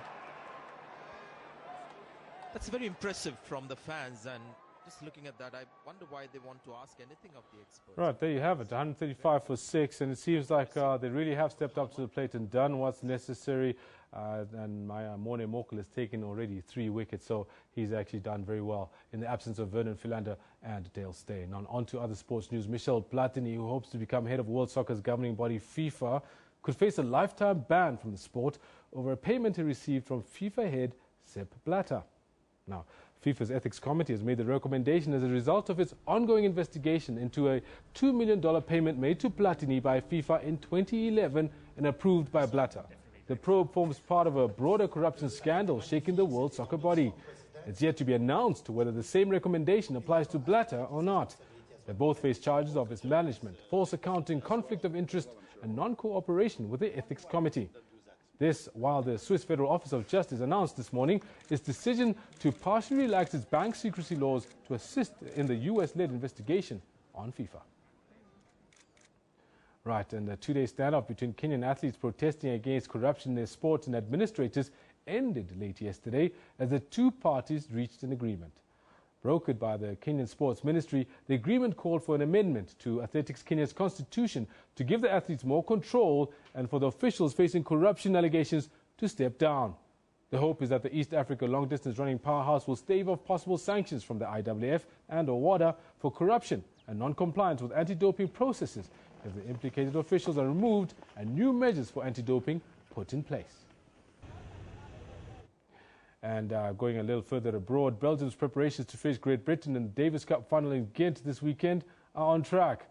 The hosts have reached the final for the first time in 111 years after finishing runners-up in 1904 against the British Isles. Britain, meanwhile, arrived in Belgium amid tight security as the country remains on high terror alert. In the run-up to the final, Belgium defeated the likes of defending champions Switzerland and 4-time finalists Argentina. Its hopes of winning a first Davis Cup title lie on the shoulders of their top player David Goffin and their number 2 Steve Darcy's. Britain, with world number 2 Andy Murray in their midst, are considered favourites, but the hosts believe they are in with a shot. Everybody played a lot of matches, so I don't think playing these last matches at the end of the year will give them an advantage. I think a good preparation on clay is also important, so I don't really think it gives them an advantage. Britain, meanwhile, will try to win the Davis Cup for the first time in 79 years. Murray is their biggest weapon. He's still unbeaten in this year's tournament. My job here is to obviously try to win the tie, give my best effort, like me and I believe all of the team have the last 5 years, and hopefully get the outcome that we want. The main draw, scheduled for Thursday, will take place at the Flanders Expo Arena. It was moved from a venue in the city centre to make policing arrangements easier. The Belgian Tennis Federation has also warned that nobody without a ticket will be allowed close to the venue, and bags will be banned on site. Liesel Zankel, SABC News. Okay, that's where we're going to leave it for the sport. We'll be back with more sports news at around 11:30 or so. I'll be chatting about the UEFA Champions League, so make sure you come back for that. We can take a short break. When we come back, more news for you.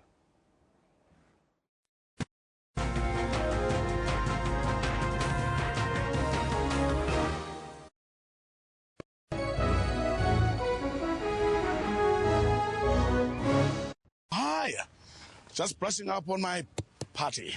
We are going to make it number 12, official. Let me teach you a quick word. Yeah. Quite a star. A woman who has mastered the art of dancing in high heels. It's up and flick. Get a bottle of Glenfiddich 12-year-old with 2 glasses for only $3.99.99 and help make Drought, South Africa's 12th official language. Tops at Spar. Shake things up.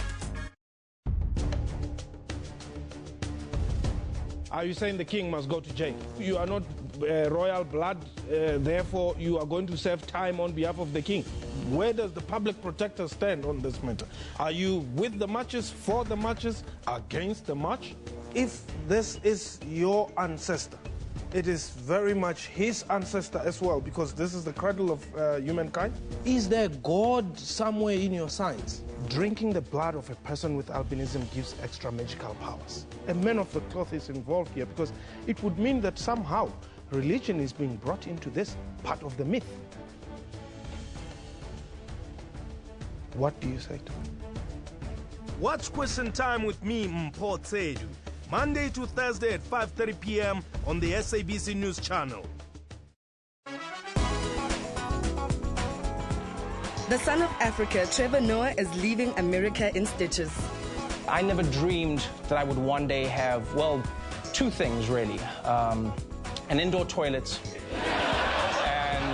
and a job as host of The Daily Show.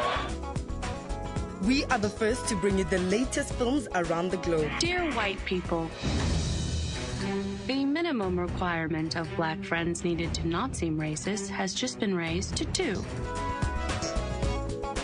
Cobbins Asako is a gifted blind musician, a master of soothing notes from the piano. And I love to sit behind the piano. You know, that also helps me find inspiration. Join Refulo Mulwa every Friday for that 1-hour weekly dose of art and entertainment news at 9 p.m. on Trends.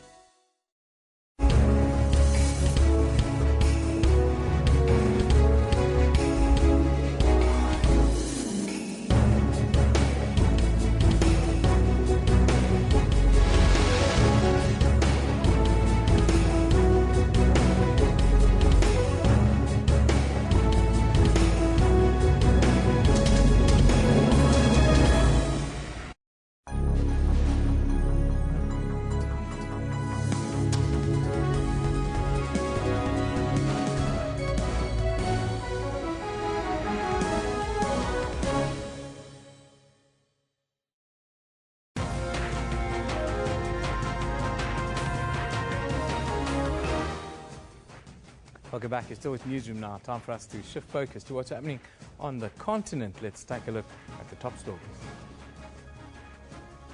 Pope Francis will be arriving in Kenya later today for the start of his African trip. It's the first time that the Pope visiting African countries is expected to address several issues, but also to mend relations between Christians and Muslims. He's expected to make his way to Uganda and the Central African Republic a little bit later this week. At least 7 people have been killed following an attack on a hotel in the northern Sinai by extremists. The militant group affiliated with the Islamic State targeted the Swiss Inn Hotel, where judges who supervised the vote in the Sinai were staying. The assault comes just a day after Egypt held the second round of parliamentary elections. Then in Tunisia, the country has declared a state of emergency following a bus blast that killed 12 people and injured dozens. The bus was carrying members of the Tunisian Presidential Guard. Government officials have described the incident as a terrorist attack. No one has claimed responsibility, and investigations are being carried out. Earlier this year, gunmen staged 2 attacks that killed 60 people and devastated the country's tourism industry. And Africa's top fashion event, the FMA Festival in Niger, was cancelled last night following fears of a terrorist attack. Niger's government called off the 10th edition of the event just before the big launch. More than 1,000 designers, models and fashionistas from 40 nations were expected to participate. The event organizers say the event will be rescheduled as soon as possible. Now, Tunisia's President Beji Said Essebsi has declared a state of emergency and a curfew in the country. This after a bomb attack on a bus full of presidential guards in the capital, Tunis, killed at least 12 people. Still, in North Africa, at least 5 guards allied with the self-declared government-controlling Libyan were killed and 16 others wounded when a car bomb exploded at a checkpoint east of the capital, Tripoli.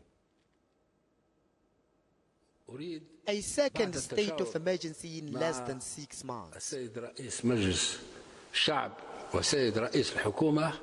In June this year, the North African country imposed a state of emergency after a gunman attacked a hotel, killing nearly 40 people including foreign tourists. And months later, the North African country is moaning again. 12 people were reportedly killed after an explosion tore through a bus full of Tunisian presidential guards in an attack that was reportedly carried out by a bomber detonating his explosives in the vehicle. This is the third major attack to strike Tunisia this year. Earlier in the year, 21 tourists were reportedly killed by gunmen at the Bardo Museum in Tunis. The Islamic State claimed responsibility for the hotel and museum attacks. And in the neighboring Libya, a car bomb exploded at the checkpoint east, killing at least 5 people. Libya is caught in a conflict between 2 rival governments and scores of armed factions that back them. 4 years after a NATO-backed rebellion that toppled Muammar Gaddafi, Tripoli is controlled by one alliance of former rebels and fighters who have set up their own self-proclaimed government and reinstated the old parliament. Libya's internationally recognized government and elected parliament have operated in the east of the country since an armed faction called Libya Dawn took over Tripoli last year. This is happening as the United Nations is trying to negotiate a peace agreement to form a unity government between the 2 rival factions. Now, the Chinese government says it is ready to work with South Africa and other African countries to hold a successful Forum on China-Africa Cooperation, or FOCAC, in December of this year. The forum will be held here in Johannesburg and will run from the 4th of December until the 5th. Recently, at the 4th China-Africa Think Tanks Forum, Chinese official Li Song said China regards FOCAC as an important opportunity to implement major initiatives in its cooperation with Africa. He added that China will approach the summit with sincerity, in good faith, and with a right approach to interests and principles. Last year, the total trade between China and Africa exceeded $220 billion. During the same period, China's investment in Africa was nearly $30 billion. Now, to talk to us a little bit more about the Forum on China-Africa Cooperation, we are joined by Mzukolo Mpolase. He's the Managing Director at Political Analysis South Africa. A very good morning to you, Mzukolo. Thank you for having me, Eben. What is your expectation of this year's Forum on China-Africa Cooperation? Well, as you pointed out in your intro, trade has been quite strong, and the expectation is that trade will continue to be strong in the next financial year. However, there have been problems with regards to the relationship, particularly when it has to do around workers' rights, around the democratization of some countries and China exploiting that, and certainly issues that have to do with African strategy or lack thereof. But in the main, the relations remain robust, and however, they're still within the economic realm rather than the cultural aspect, which was what you typically expect when relations are strong, in that you will have the political, the economic and social links, and thus far on the African continent it is just the economic links. South Africa's role in this forum, what should South Africa's role be with regards to the forum itself? Well, the forum is for all African countries and China, so it's not rather an emphasis on one particular country. Indeed, South Africa is hosting it this year, but then of course with the BRICS link as well. South Africa could, as BRICS, when they did bring in South Africa, the time BRIC bringing in South Africa, was this linkages that need to be created with the rest of the African continent. So South Africa, as a relatively strong trade partner, as a strong country, of course not the biggest economy anymore, but it still has linkages more than any other country in Africa in terms of South African involvement in the rest of the continent, whether it be in Southern Africa or West Africa. So South Africa's role has been, I would say, to facilitate in some part the entry of Chinese investments, the strengthening of ties, and as the biggest economy in terms of linkages, it has a responsibility in that regard. But sadly, the responsibility is not usually understood, not only just for South Africa, but also for the rest of Africa, in that the old adage goes that China has a strategy for Africa, and Africa doesn't have a strategy for China. And this is why, as I say, there have been problems with the trade. But nonetheless, it does remain robust, and South Africa has a role to play. And similarly with other countries which are strong in the region, your Mauritius, in the Southern African region, Nigeria certainly, and then of course maybe extending the relationship to be much more solid with North Africa as well. You mentioned BRICS. What about the role of the BRICS Bank? Are you surprised that it hasn't taken the step forward for the developing world that it has, or supposed to? Well, at the moment, the economic environment is less than favorable, and BRICS Bank, by default, it's supposed to be it's meant to be a developmental bank, and indeed we do already have structures such as the African Development Bank, and for it to come in this economic climate, and the main contributors at the moment, whether be it China or Russia, have experienced significant slowdown, and maybe they're viewing that a bilateral route, at least in the interim, is much better than taking 100 billion and effectively putting it in reserves for a BRICS bank. But the principle is okay, and certainly I would think that the countries want to see a competition to the traditional Bretton Woods institutions such as the WTO, IMF, and so on, and the BRICS Bank is essential moving forward. It's just that the environment at the moment is less than favorable, and bilateral ties have been the preferred option at least. Now, next week we have FOCAC itself. You mentioned the strategy that Africa should have for China at these kinds of gatherings that we'll see next week in Johannesburg. Do you think African countries will come together and start talking down the line? For a unified strategy, you need unity within the continent. And indeed, so long as the competition that we have among ourselves, whether it be in the Southern African region vis-a-vis the West African region, we cannot have a more coherent strategy with China. So the most feasible way is that individual countries must ensure that, at least at the bilateral level, they have a strategy for China. Because for China, they view the sum total of the 200 billion plus trade that they have with the continent and view each African country as a component to that. Of course, that has a side effect in terms of the relation. The relations are viewed rather as the sum total, as I say, rather than a bilateral nature, which puts countries such as Malawi, for instance, a country such as Mauritius, yes, may be big in terms of financialization, but can it stand out to the financial muscle of China? And this also obtains for other African countries. So a much more coherent strategy. If not bilateral, it needs to find itself through the regional organizations, whether it be SADC, whether it be ECOWAS, or the East African Community. And as I say, competition or inter-country competition on the continent has really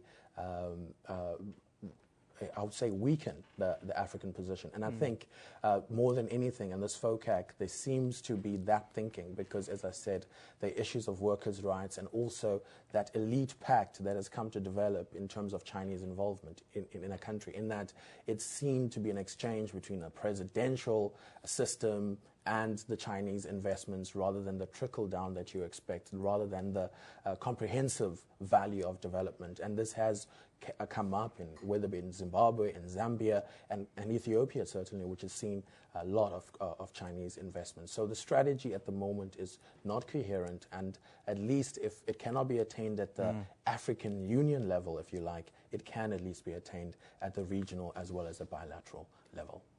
Mzukolo, thank you very much for joining us live from Cape Town this morning. Mzukolo Mpolase, he is the Managing Director of Political Analysis here in South Africa. And of course, we were talking about the China-Africa Forum on Cooperation that's taking place in Johannesburg next week, the 4th and 5th of December.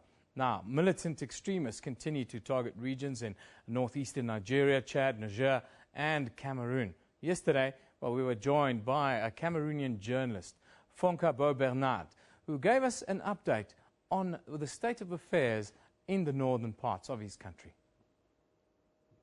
The people here feel that they have been dragged into a conflict that is not necessarily theirs. The Boko Haram insurgency started in Nigeria, has been based essentially in northeastern Nigeria, and Cameroonians at a certain point were accused, or the state of Cameroon was accused of providing a backyard for the insurgents.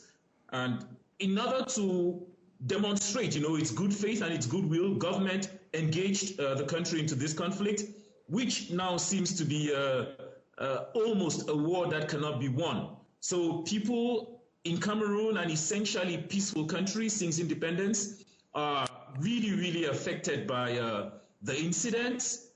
Every single death is perceived here as a major blow, as a major loss. So the mood is really, really low for the moment.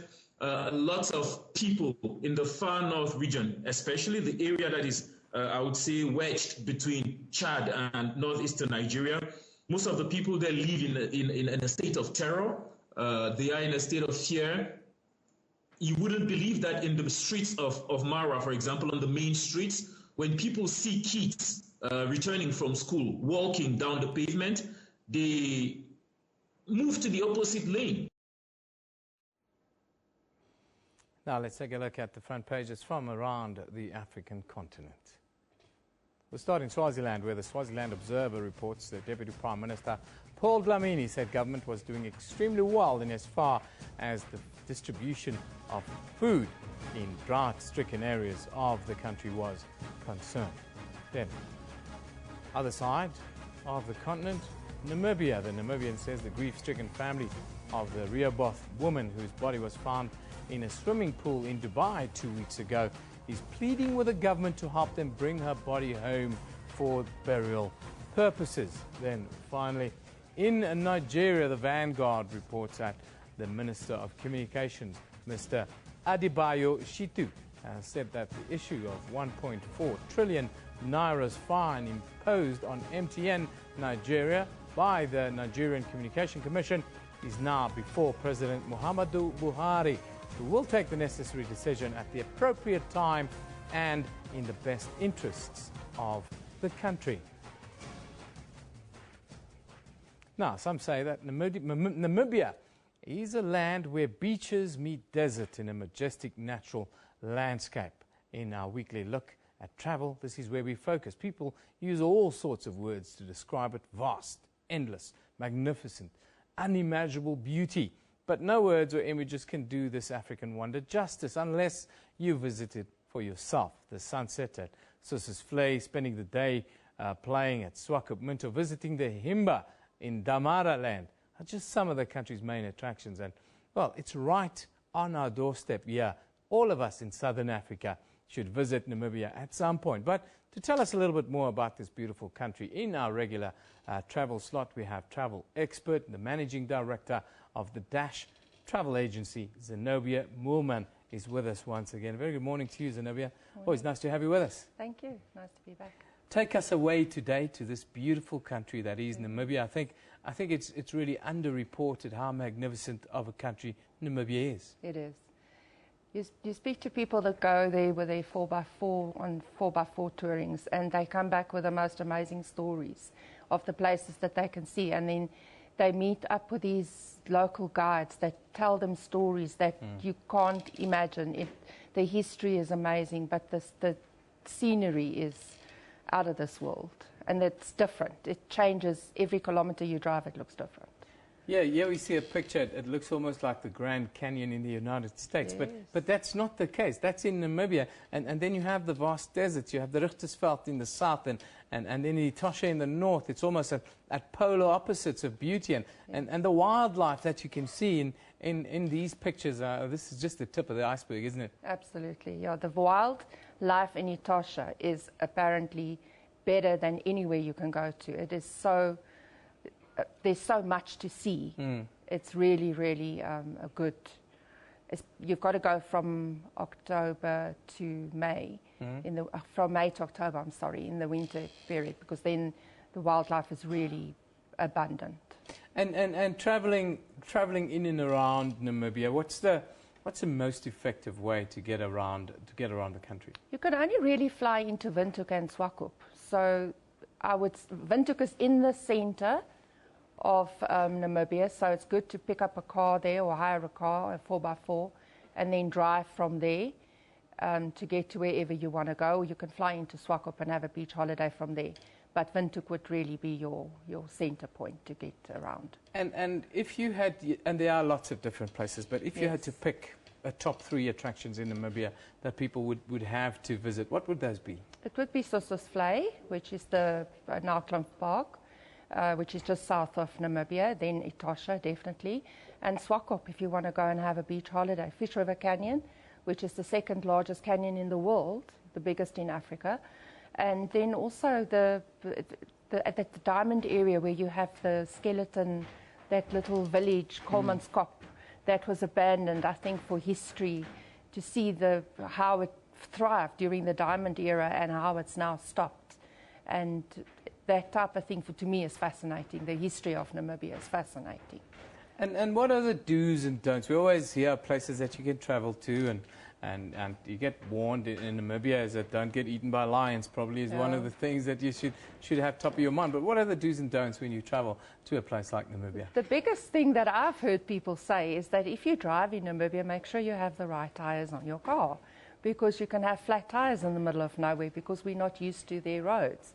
So, but apart from that, it's safe. It's really a safe country to go to. People normally travel in more than one party when they go around in their 4x4 dune bashings, but it's really a safe country. And what are the people like in Namibia? Yes, there are lots of rural areas, and there's the extreme beauty that we have on screen now and that sort of thing, but tell us a little bit about the people. You have a mix, really, of all types. Yes. It's quite unique. Very unique. Very big German influence, obviously. And the various tribes are so friendly and welcoming. It's very rude. It's seen as very rude in Namibia if you don't greet somebody. So you always have to walk around and greet people because they're so friendly. And they're very welcoming and very hospitable. So. And for Southern Africans, you can just drive to Namibia. You don't need any paperwork, whatever. No, just your passport. Funny thing with Namibia, if you go on business, you need a visa. But if you go on holiday, you don't need a visa. Oh, that's fantastic. Zenobia, it's always nice to have you with us to tell us where we should go in the world. We're heading into the festive season now. One of the most affordable holidays for South Africans. Go to Namibia, take your 4x4, drive into what is probably the most, well, I shouldn't say that South Africans think our country is the most beautiful, but Namibia is right up there with South Africa and Namibia. Thanks for joining us, as always. Lovely to have you with us. Thank you. Now, of course, today we've asked you a question today, a very serious question, mind you. We're dealing with the launch today of the 16 Days of Non-Violence campaign. And our question is, abuse against women and children continues. Are campaigns like 16 Days of Activism working? Yes, it is a legitimate question that we are asking. The campaign is being launched today. Let's cross over to Alva's president, who's standing by, and he's going to go to Mahikeng, the Northwest Province, where the president will be opening the proceedings of the campaign. Well, that's correct, Eben. President Jacob Zuma is expected to launch the 16 Days of No Violence Against Women and Children campaign in Mahikeng today. The Department of Women has already garnered support from the public with its hashtag 365 Days campaign that calls for an end to the plight of abuse. Now, for more on the story, we now cross live to our reporter Tsolofelo Matibedi, who will be attending the launch. A very good morning to you, Tsolofelo, and welcome. Well, it seems like we haven't got Tsolofelo up and running yet. President Jacob Zuma has just... Unfortunately, President Zuma has just arrived at the venue. That is why there is such noise in the background as the people of the Northwest Province welcoming the president to the event here in Newport in the Northwest Province, where he is expected to set the tone for the country for the 16 days of activism of no violence against women and children. And the event will be happening right here in Newport, where the president will set the tone for the 16 days. Yesterday there was a pre-launch ceremony where Minister of Women Susan Shabangu spoke about the need for a paradigm shift. She said that over the years there's been focus on perpetrators, on victims, but now there has to be a paradigm shift wherein perpetrators, who are mainly men, are taken on directly, where they have to mobilize, they have to ensure that they take the baton and they lead the process with other men, engage with other men, and talk about issues that are affecting women and children. Men as perpetrators taking the baton and running with it, as it were. And at the pre-launch ceremony again, Northwest Premier Supra Mahumapilu indicated that we are called gentlemen. We are called gentlemen, but some of the things that we do as men are not gentle at all. He indicated that men go around at times making babies, but do not even participate in the upbringing of those children. And he says that is another form of abuse, saying that abuse is not only physical, but it can take different shapes and forms. So we are expecting in a few minutes' time, as the national anthem is being sung, that the president will now take the stage and set the tone for the 16 days of activism campaign here in Newport in the Northwest Province. Back to you in the studio. Thank you, Tsolofelo Matabedi at Newport in Mahikeng. As you heard there, the president will be speaking shortly on that campaign. Now, we're asking you that question as well today, relating to the 16 days, the launch of the 16 days of no violence against women and children. As you know, that abuse against women and children are continuing, and we're asking the question, are campaigns like 16 days of activism working? Is it really? Let us know what's on your mind. You can do so via the Twitter page as well as the Facebook page. Well, your Continental weather forecast is up next.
Media Monitor, your weekly media news review program. It was squashed some few months back, but obviously this is something that is going to hang around Pravin until it is actually dealt with. If he didn't know, then he wasn't doing his job. In it, she described how the man's hair was frozen, although the man has no hair. Is anybody volunteering to go to jail for him? That is not how the law works. This particular matter makes us really look like a serious banana republic. Unpacking headlines and giving analysis on topical issues. Sundays at 9 a.m. only on the SABC News channel.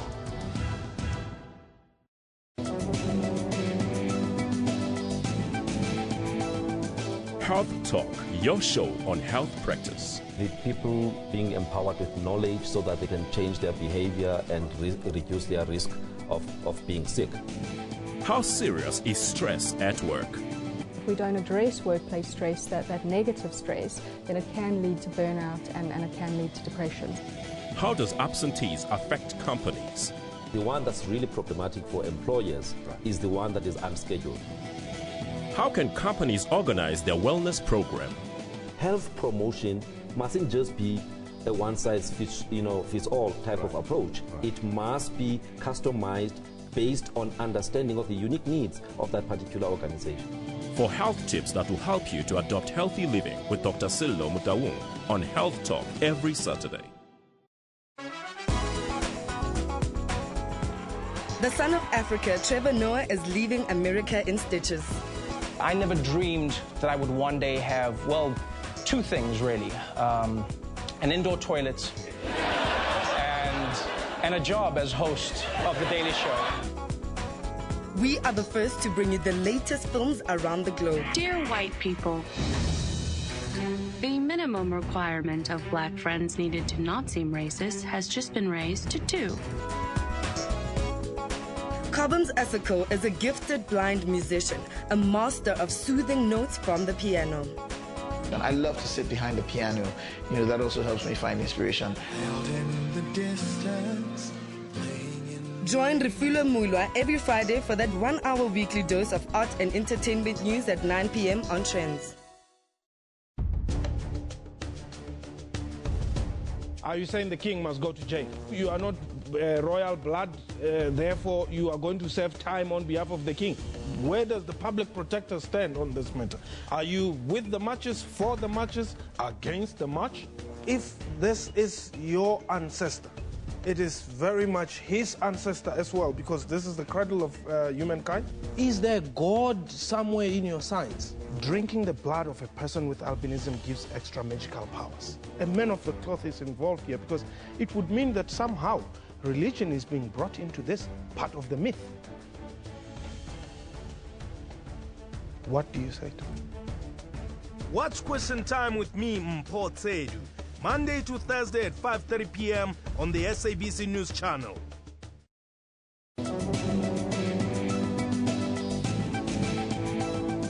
Health Talk, your show on health practice. The people being empowered with knowledge so that they can change their behavior and reduce their risk of being sick. How serious is stress at work? If we don't address workplace stress, that negative stress, then it can lead to burnout and it can lead to depression. How does absentees affect companies?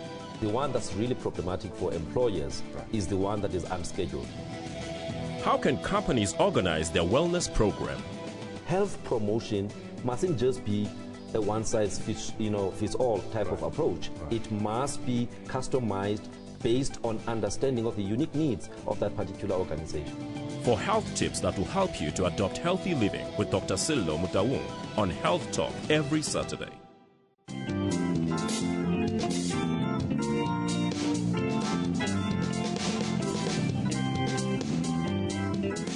Vera Ephraim defied family and traditions to follow her dream. Decided that I'm going to prove to them that they were wrong. The first breakthrough came in when she was studying and touring in Europe. That was my first breakthrough. Generations was her first television debut in South Africa. It was my first gig. I was very excited. I was very happy. I said, yeah, this is confirmation I'm at the right place. After pain, rejection, and suffering, her dream became a reality. I followed my path, and I'm happy and grateful and blessed. Join your host, Wileng Mulabati, on Rupilong every Friday at 17:30.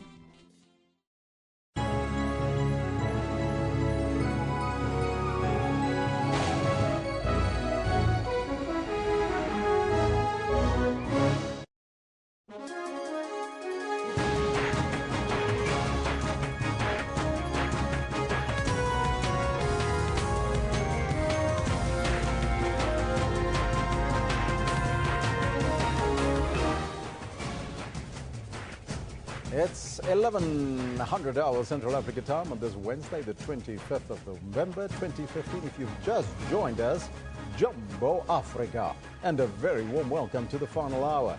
This is Newsroom on SABC News, Channel 404. As you know, we're broadcasting live from our Auckland Park Studios, Johannesburg, South Africa, to the rest of the African continent. You have to stay with us as we bring you the latest news from here and abroad. I'm Elvis Preston. I'll be with you until 12. But first, let's take a look at all your headlines.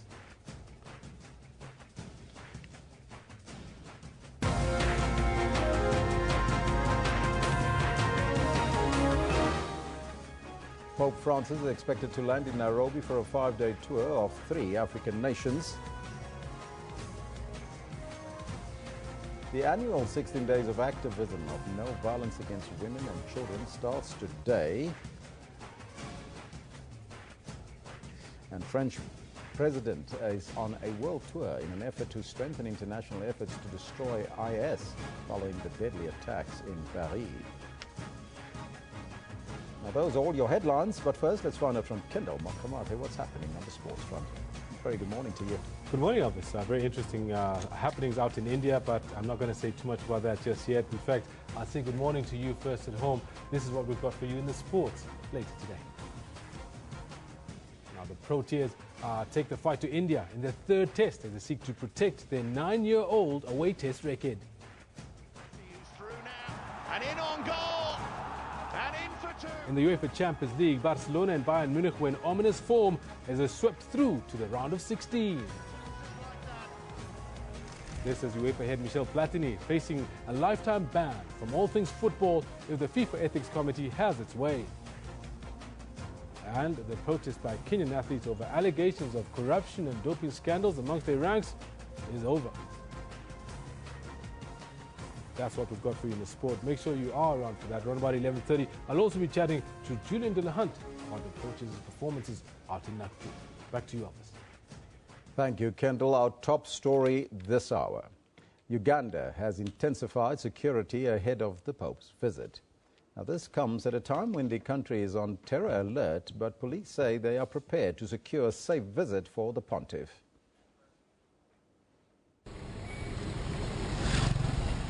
Namgongo Road, currently one of the most watched streets by Ugandan security. And this is the reason. We've already intensified patrols, and we'll be working with quite a number of people to ensure that these patrols are successful. We have the residents in different places, including crime preventers, who will also be on the ground in their different locations. This Catholic shrine is home to the revered Uganda Martyrs. And it's here that Pope Francis is expected to celebrate his first Mass before thousands of believers. Days before his visit, the place is largely a construction site. But as engineers get the work done, security men are equally busy patrolling and closing any possible loopholes that could be exploited by terrorists. Your eyes are the best weapon in combating terrorism. Use your eyes. If you see somebody suspicious or anything suspicious, report. Don't just see, but take an initiative to actually report, because the police and other security agencies have the expertise. The Pope's visit is the biggest event Uganda has hosted in many years. But with the threat of terrorism hanging over the country, police face a major security challenge in ensuring it passes off safely. Less than 20 kilometers from here, more than 70 people were killed in Uganda's worst terrorist attack 5 years ago. Ugandan security has since averted a similar attack, but experts warn more expertise is needed to handle large crowds. I think the most difficult part is crowd control. How are they going to control millions of people that will be there? I think the best thing they should do is that they should have a specific number of people that can access the venue. From Uganda, he plans to visit the Central African Republic, also a country facing serious security challenges. Hilary Yesiga, SABC News, Kampala. The annual 16 days of activism of no violence against women and children starts today. The campaign gets underway as a disturbing trend appears to be increasing.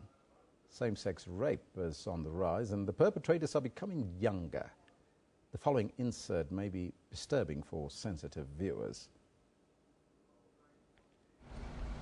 He resembles any other 8-year-old. innocent and carefree. However, this grade 2 pupil has already encountered trauma. Here he reenacts the first time he was allegedly violated in the school toilet. Before, we didn't know there is something like this. A boy can rape a boy. A rape, you're always looking at rape to girls, not to boys. The nightmare did not end there. 2 months ago, he was allegedly sexually assaulted again by an older boy. When I opened his pants and see, it was the same thing, a big hole to him. Same-sex rape among young boys have become more prevalent in schools. Social workers say in most cases, juvenile perpetrators themselves have been sexually abused or come from violent homes with poor parental figures. The juvenile suspects have already appeared in court. The first suspect is 16-year-old. He was arrested, taken to court, and he was released in the care of his parents. The second suspect was also arrested, a 14-year-old. He appeared in court. The court decided that he must be taken to a place of safety. The victim no longer attends school. One of the alleged perpetrators, however, is still in the classroom. We need to take into consideration that these are juvenile offenders, but as much as they are children, they also need services. They should not be a risk to our other children.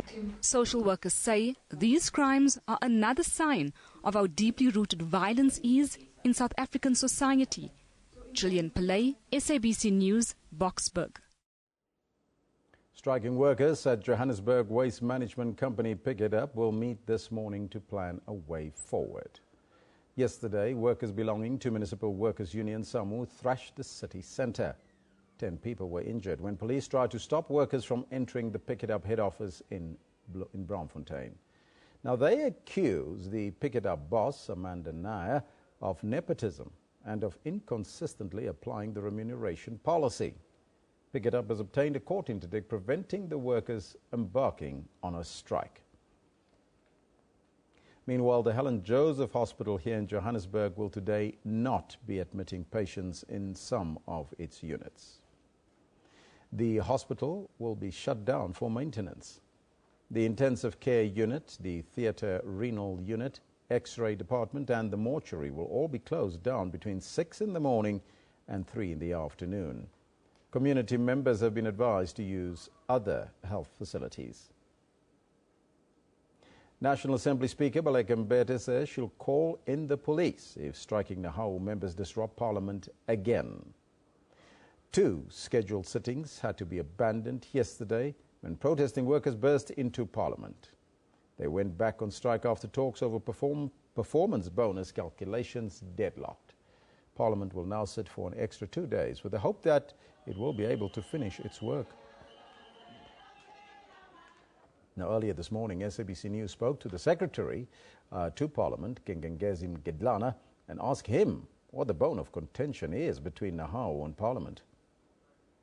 At the beginning of the year, we reached a 2-year agreement with Nahawu, and that agreement was supposed to last up till 2017, agreeing on a wide range of issues, including the payment of performance bonuses. And the performance bonuses in this regard were going to move from a 70% to 100% of the monthly salary, which they signed and agreed upon, and we were implementing that.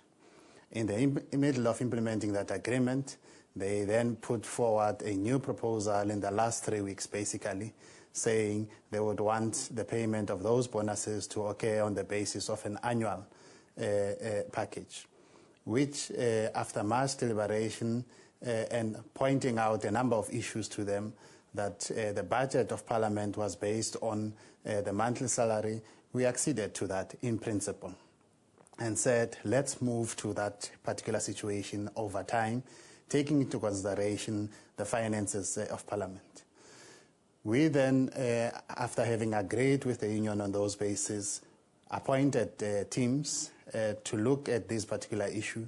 And I must hasten to say that that agreement was facilitated with the involvement of Nahawu National, the involvement of our executive authorities who were assisting in resolving the issues.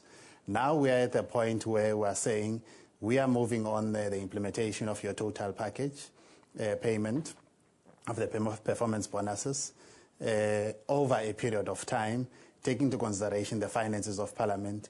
We hear from NEHAO saying, well, they want that to be paid now, and they don't care where the money is coming from, and which we are saying, well, South Africa is in a particular economic state. Parliament is not immune to that. As part of the state, the Minister of Finance has called on all of us to tighten up our belts and make sure that we live within our means in this regard. So we have got to act in a responsible manner, and we have heard statements that say we don't care about that. They started to embark on the type of actions which, again, we are saying are totally unacceptable. They went from committee meeting to committee meeting, trashing, spilling the food and throwing crockery on the floor, breaking it in the process. They went and occupied the gallery of the National Assembly, and as a result, which in fact obviously was the intention, the sittings that had been scheduled had to be adjourned. We are now saying it's so far and no further. Further afield now, one of the two Russian pilots who ejected from a jet that was shot down by Turkey yesterday has been picked up by the Syrian army and is being taken to a Russian base there. Russia's ambassador to France said one pilot on board was wounded when he parachuted down and was killed, and the other managed to escape. Meanwhile, the UN Secretary General has expressed serious concern about the downing of a Russian military jet by the Turkish Air Force. This after the aircraft allegedly violated Turkish airspace along Syria's border. Ban Ki-moon urged all the relevant parties to take urgent measures with a view to de-escalating the tensions. While Russia has warned of serious consequences for the downing of its jet, with Turkey defending its right to respond as it had, the UN is calling for a middle way. The Secretary General is very much aware and has been watching the situation. He's clearly seriously concerned about the downing of the Russian military jet by Turkish Air Force earlier today. The Secretary General urges all relevant parties to take urgent measures with a view to de-escalate the tensions. And he hopes that a credible and thorough review of the incident will clarify the events and help prevent future recurrences. In Turkey's letter to the Security Council, Ambassador Halit Şebek says 2 Russian planes were warned 10 times during a period of 5 minutes via an emergency channel to leave the restricted area. He says following the violation, Plane 1 left Turkish national airspace, while Plane 2 was fired upon, crashing onto the Syrian side of the border. In September, Russia began a bombing campaign inside Syria in support of the government of Bashar al-Assad, while a US-led coalition is targeting terrorist group ISIS in both Syria and Iraq. In terms of what it means for the search for peace in Syria, I think it forces us to redouble our efforts. We must find a political solution to the Syria conflict, and in the meantime we need to make sure that there are proper deconfliction measures in place to prevent accidents and incidents like this happening again. The UN has urged all those involved in air campaigns to maximize operational measures to avoid unintended consequences. Sherwin Briceby's SABC News, New York. The presidents of France and the United States have met at the White House to discuss the next steps in the struggle against the so-called Islamic State. French leader François Hollande is traveling the world in an effort to strengthen the international efforts to destroy ISIS following the deadly attacks in Paris. Now he's due to meet Germany's Chancellor on Wednesday before heading to Moscow to hold meetings with the Russian President Vladimir Putin. The embrace was warm and the message united. And today we stand with you. Nous sommes tous Français. Even if President Obama doesn't plan to greatly change his strategy or to work with Russia as France has called for, unless Russia begins to confine its attacks to IS, the solidarity on display in the White House made it clear that the US-France diplomatic relationship is tighter than ever. We therefore decided, President Obama and myself, to scale up our strikes both in Syria and in Iraq, to broaden our scope, to strengthen our intelligence sharing regarding the targets we must aim at. And as we saw with the attack in Mali, the terrorist threat goes beyond ISIL. This week I'll sign legislation to sustain our support, including airlift and intelligence, to allies like France as we work together to root out terrorist networks in Africa. President Hollande's visit is part of an extraordinary diplomatic tour intended to bolster the coalition fighting the Islamic State. But it's been complicated by the downing of a Russian jet by the Turkish Air Force. The week was meant to be very diplomatic with the meetings with Prime Minister Cameron, President Obama today, Chancellor Merkel, then President Putin in Moscow. I believe this trip will still take place, I mean the last part of it, but obviously it's going to be possibly more difficult to discuss with, to engage in a dialogue with Vladimir Putin. Both Hollande and Obama reiterated their determination to see Assad step down in order to give Syria a chance for peace. President Hollande still faces serious challenges to his efforts to form a new coalition as he heads to Moscow to meet President Putin, not least the downing of a Russian warplane by the Turkish in Syria. Kate Fisher, SABC News, Washington.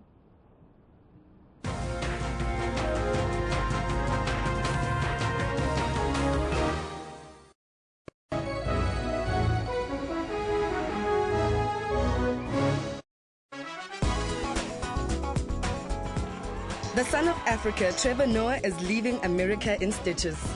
I never dreamed that I would one day have, well, two things really. An indoor toilet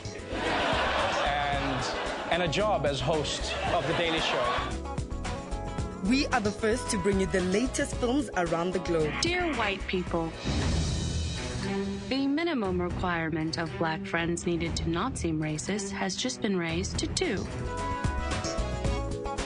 Cobhams Esako is a gifted blind musician, a master of soothing notes from the piano. And I love to sit behind the piano. You know, that also helps me find inspiration. Join Refulo Mulwa every Friday for that 1-hour weekly dose of art and entertainment news at 9 p.m. on Trends.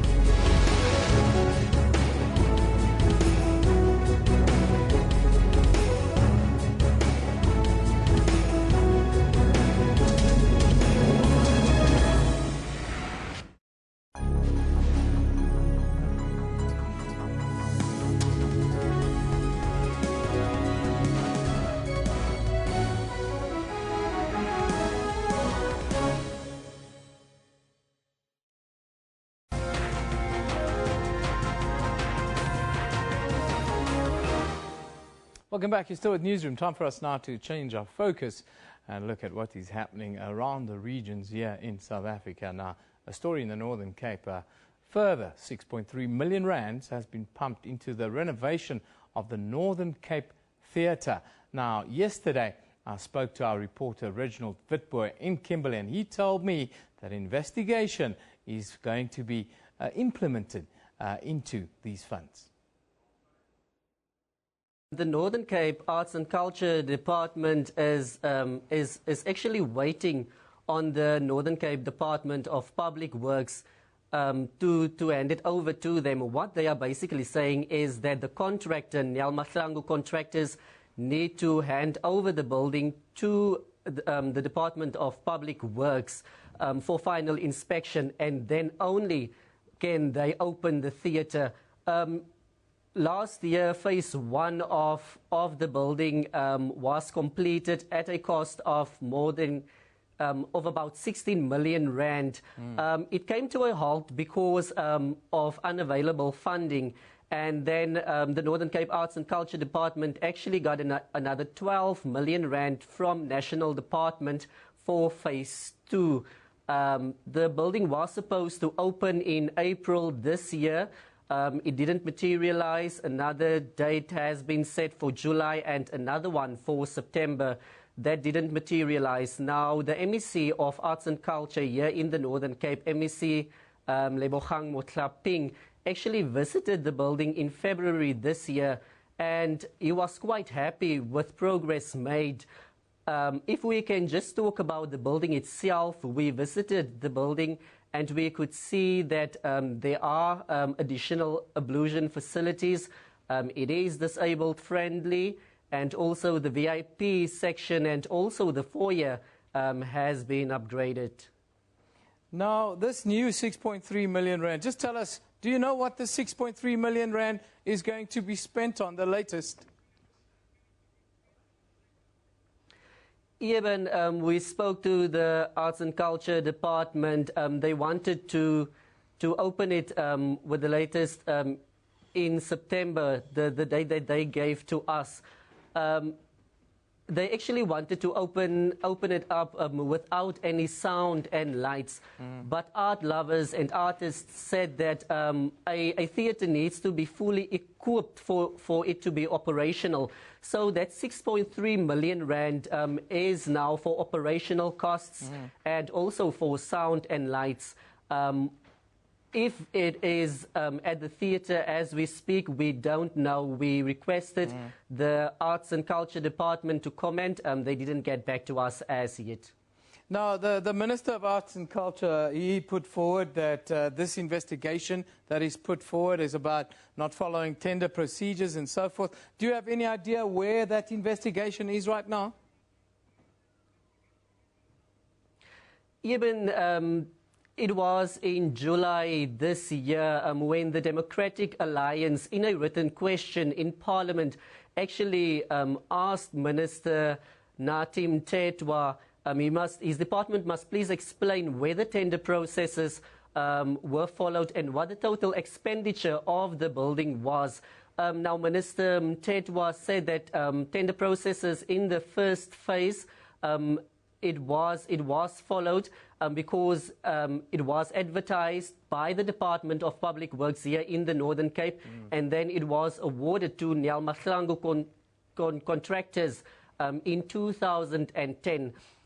He said what prompted his department to investigate is the second phase of this project because it wasn't advertised and it came at a cost of 12 million rand.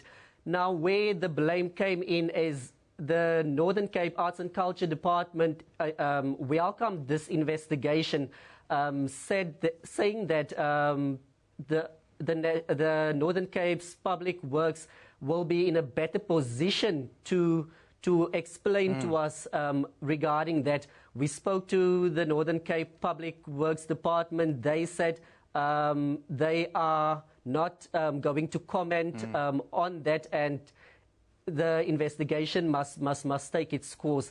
And where the National Department is with the investigation, we requested them to come back to us, but we are still waiting, Eben. And quickly, when is the theatre going to be opened?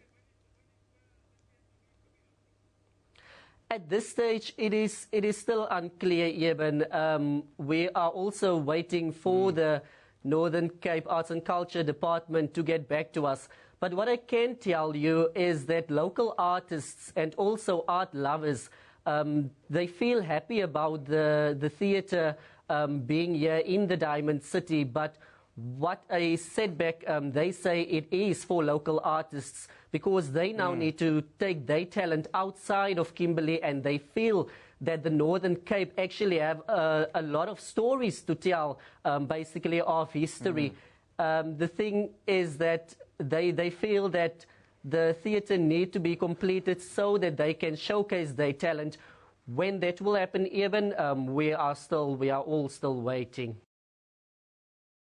The interview took place yesterday. Now we stay in the Northern Cape. The Department of Agriculture says it expects to declare at least 3 districts in the province disaster areas soon. The department has made available more than 22 million rand for immediate drought relief as farmers battle high temperatures and dry fields. Farmers say they've lost millions of rands as a result of the drought that started now more than 2 years ago.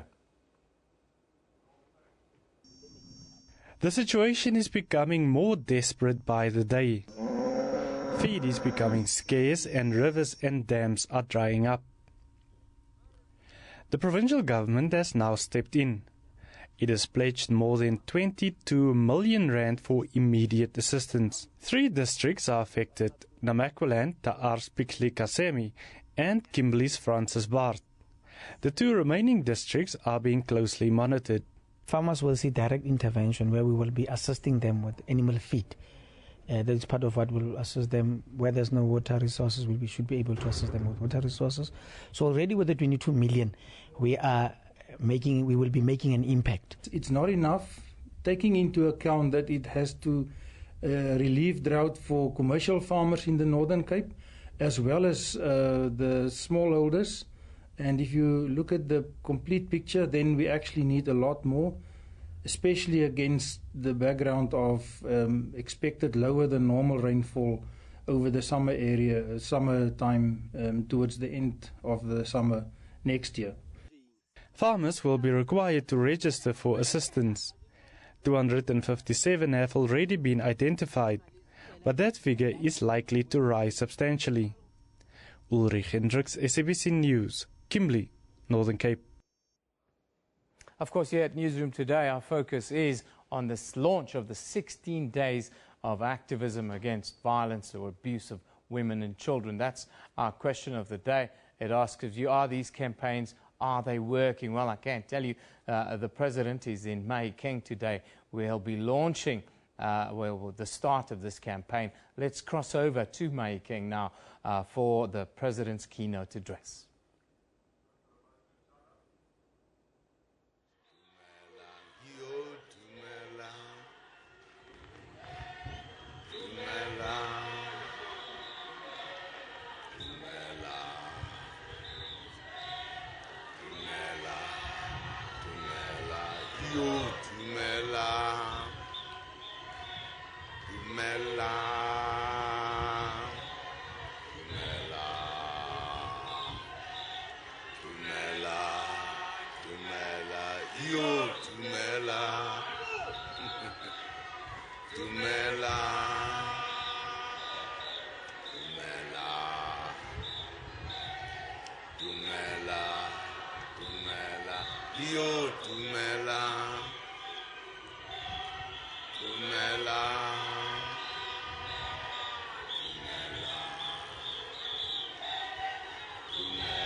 Okay, comrades, okay, re lebogile bagaetsho. Re lebogile, ra leboga. Siabong.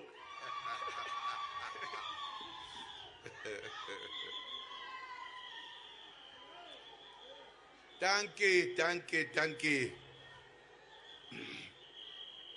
Re a leboga. Baeso.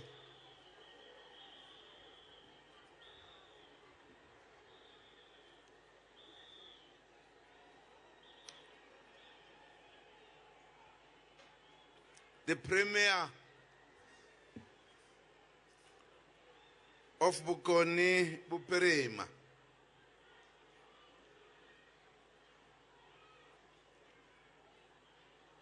Ndate Sopra Mahomapelo,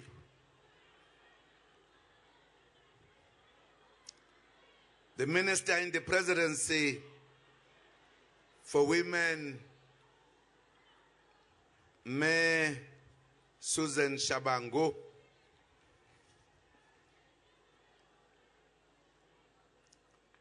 ministers and deputy ministers who are present here, MECs, executive mayors, traditional leaders, Dikgoshi tsa rena, religious leaders, the community at large. Bayeso letsatsi lena ke letsatsi la setšhaba.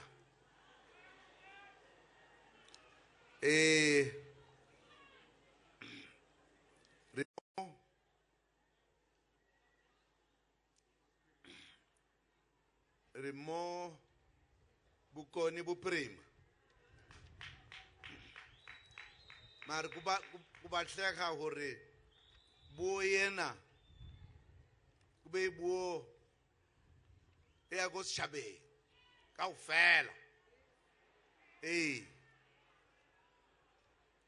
To e bua gore ke tla bua ka Senyesemane.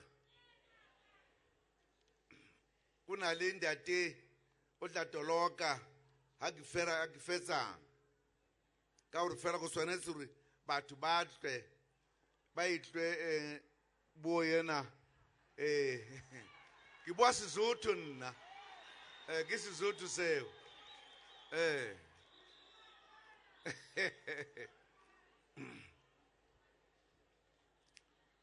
re tla itlwa hantle ka gore fela ke tla bua Senyesemane sa batho.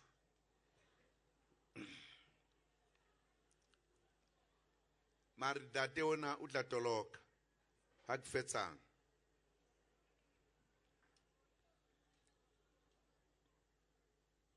I greet you all on this important day in the calendar of our country.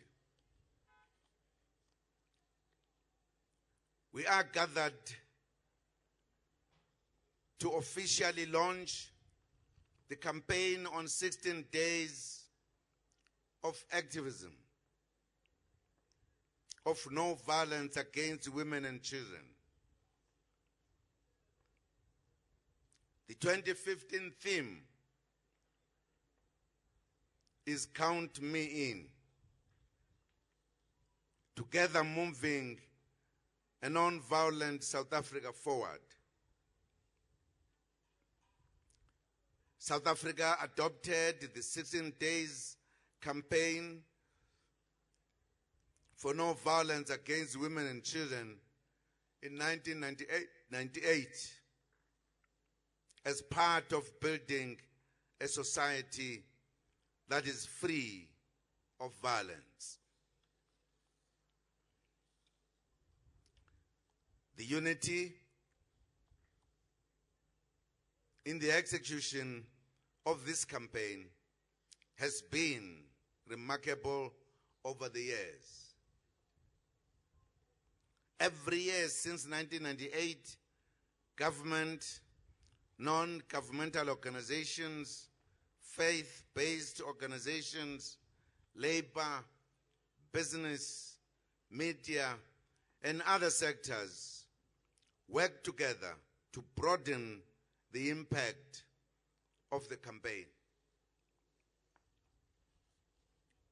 The success has arisen because of the decision that we took as democratic South Africa not to cover up, deny, or condone violence against women and children. Violence and the abuse of women and children exist and must be fought by all of us. The scourge of abuse and violence occurs in both the home and in the public sphere. When women are hurt, they are hurt by people they know and love, and also by total strangers who want to exercise power over them. Domestic violence in particular must not be taken lightly. It is not a private matter when a man beats up a woman who perhaps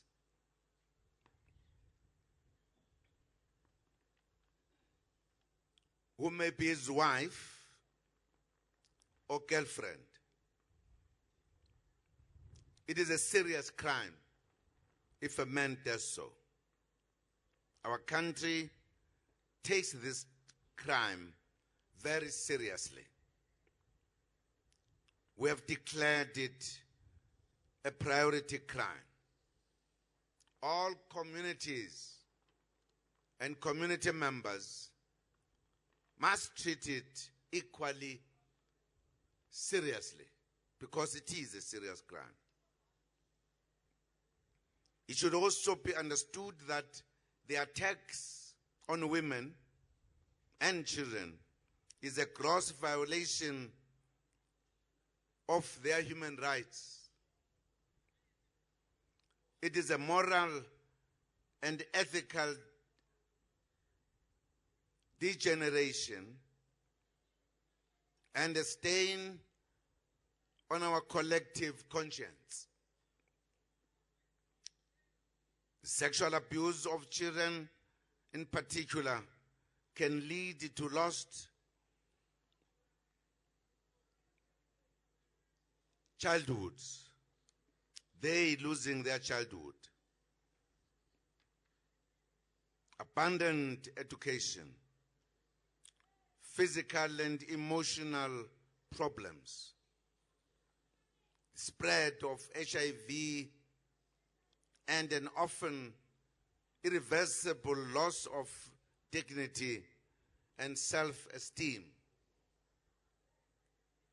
We must therefore work together to make our country safe for women and children, persons with disability, and other vulnerable groups in our country. Our message is clear.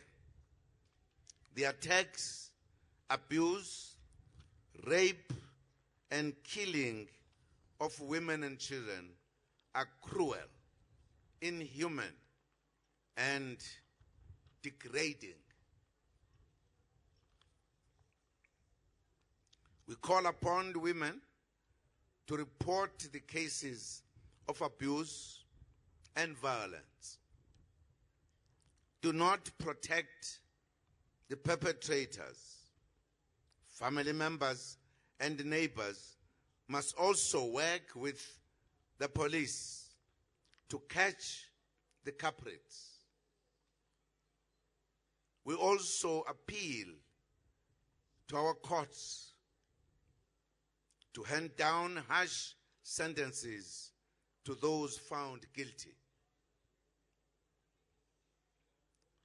This violence against women and children cannot be isolated from or removed from the general problem of violence in our country.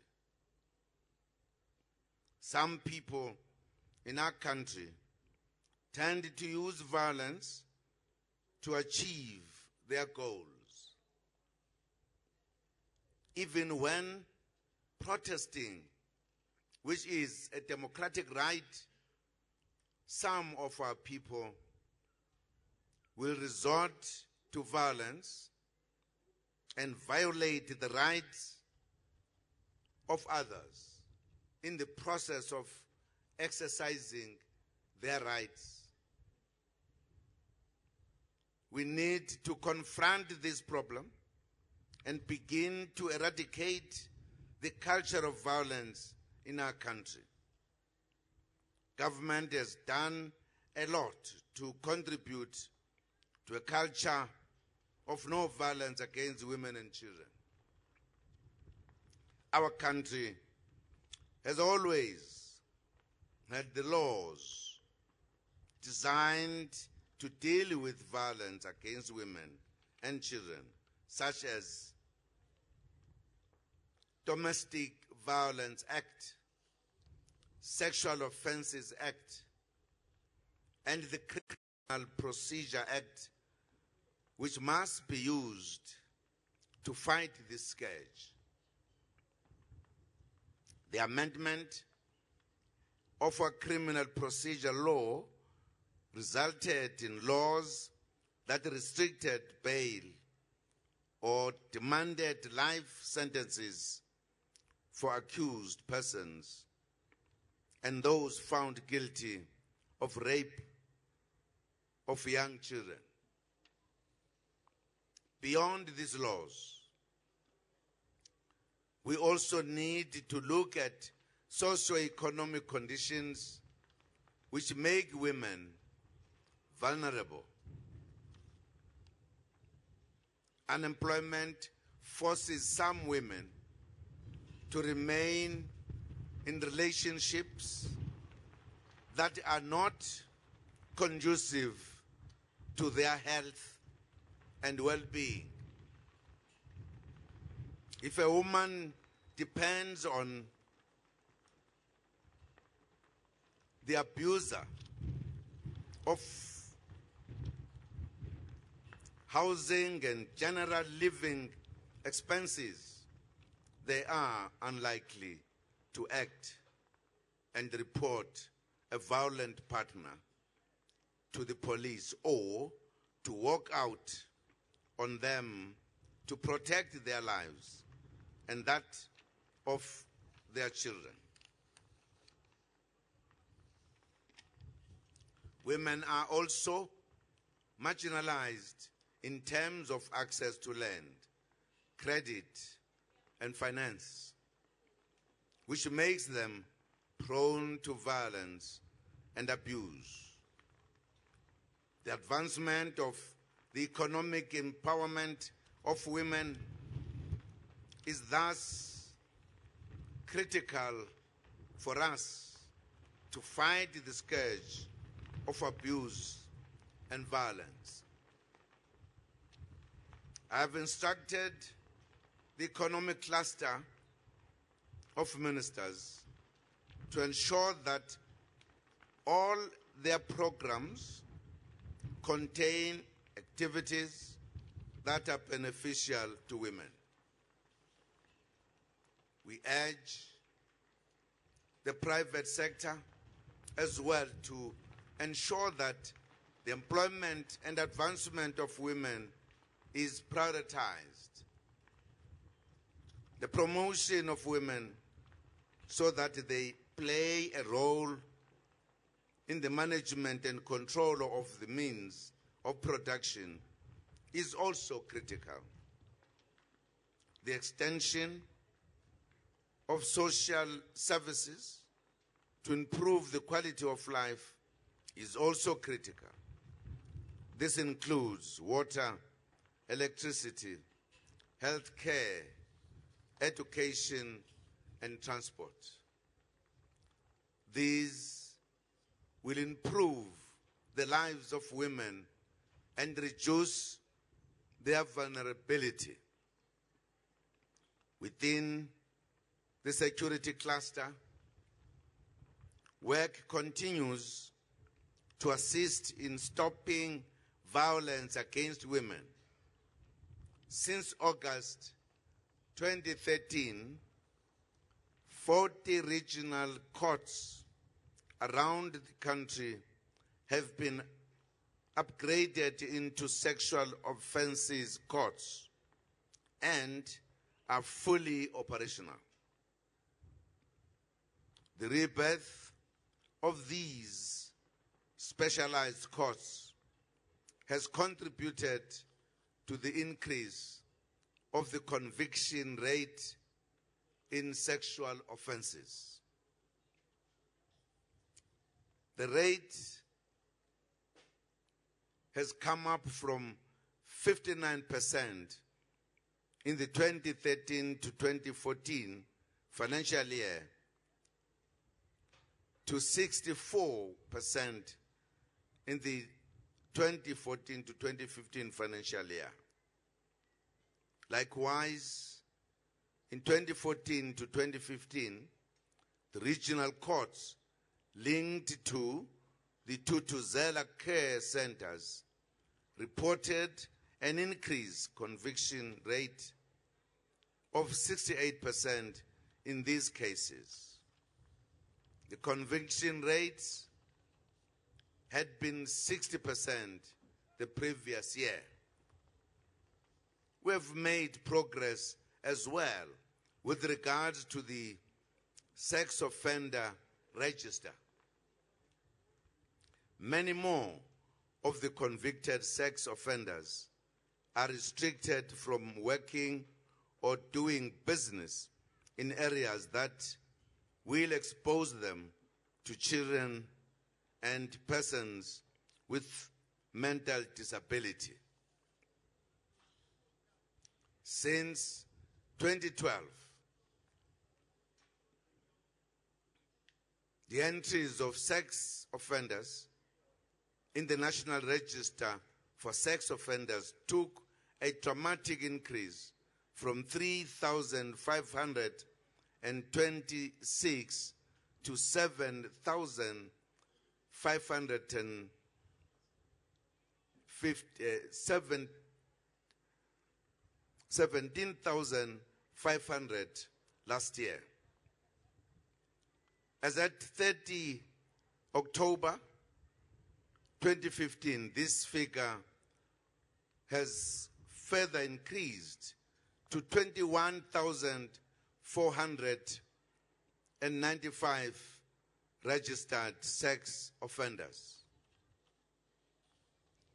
To promote a justice system that is user-friendly to victims, government through the Department of Justice and Constitutional Department has deployed 161 intermediaries spread over all dedicated sexual offences courts.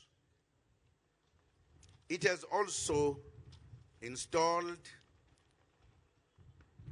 324 closed-circuit TV systems, 49 one-way mirrors, and established 222 child testifying rooms. It is our wish to see all criminal courts equipped with these gadgets. The re-establishment of the Sexual Offences Court also is one of the measures to increase conviction of perpetrators.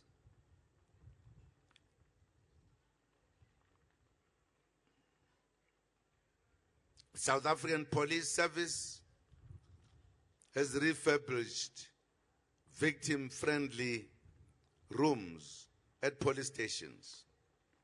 The rooms offer privacy to victims so that they are interviewed and have statements taken confidentially.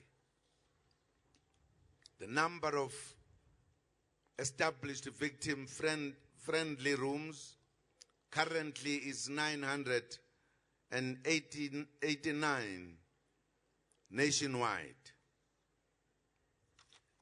The South African Police Service has also trained more than 6,000 members within the family violence, child protection and sexual offenses units nationally on various aspects of dealing with sexual offenses. The question of child support or maintenance is critical to the stability of households with children. We have and continue to work earnestly to improve the maintenance system in the country so that children cared for, as stated in the Constitution, are supposed to be cared for. I signed into law the Maintenance Amendment Act in September 2015 so that we can deal decisively with maintenance defaulters and make parents look after their children, especially fathers.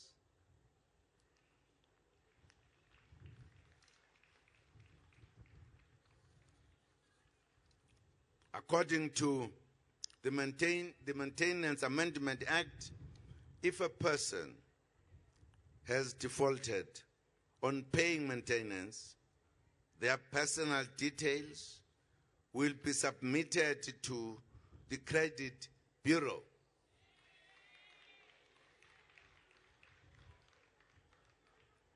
This will prevent maintenance defaulters from continuing to receive credit while owing maintenance. This is important because lack of child support is a contributor or a contributing factor to vulnerability that causes violence against women. Let me reiterate, women and anyone who is abused, including men, must report abuse to the authorities.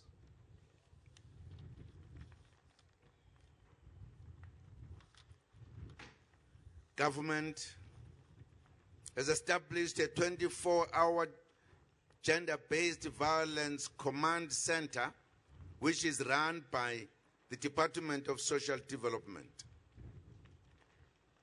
The toll-free call center provides support and counseling to victims of gender-based violence and is managed by qualified social workers.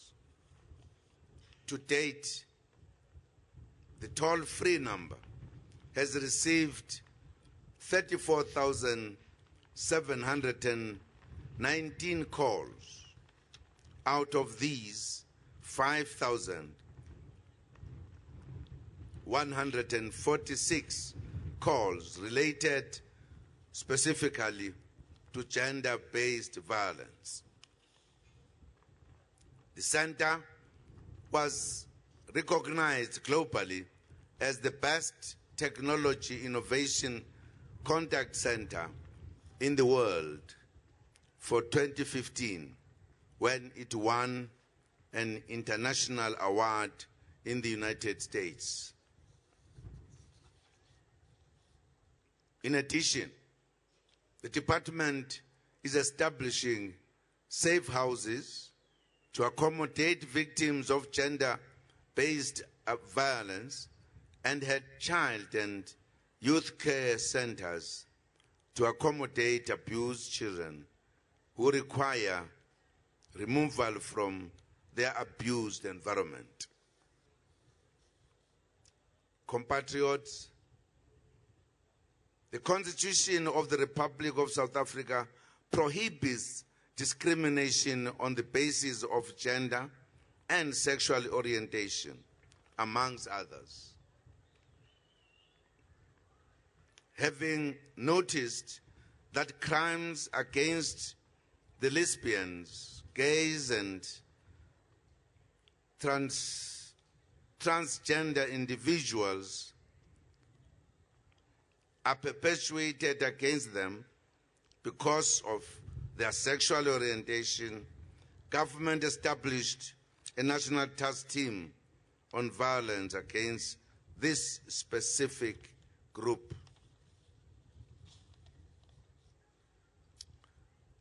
South Africa is said to be the source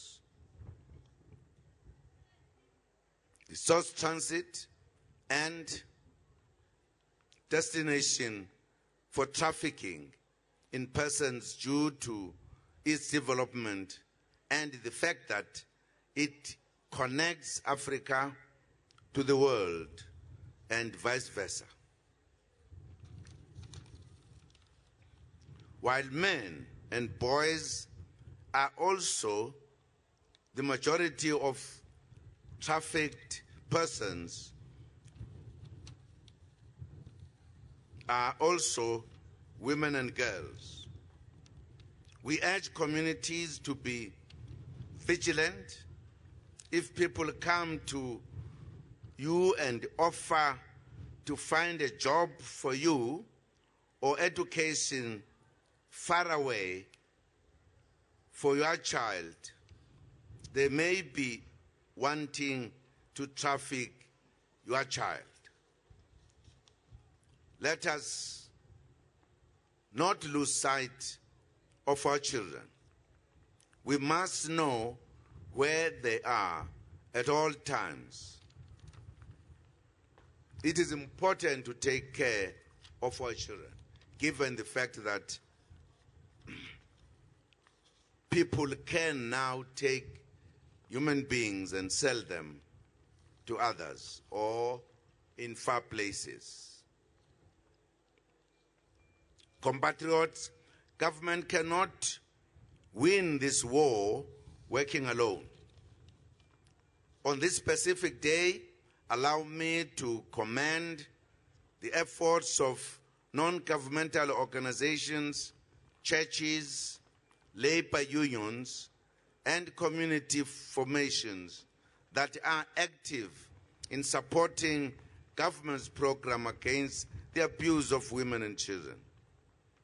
Thank you for your dedication, time, your passion, and your hard work. Government cannot win this battle working alone.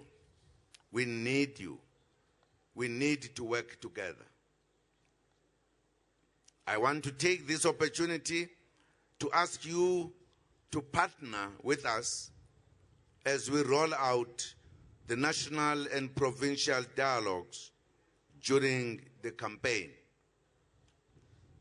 Our message today to the country is, count me in. Let each one of us use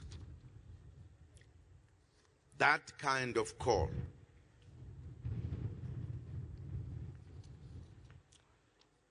Which will be a call aimed at eliminating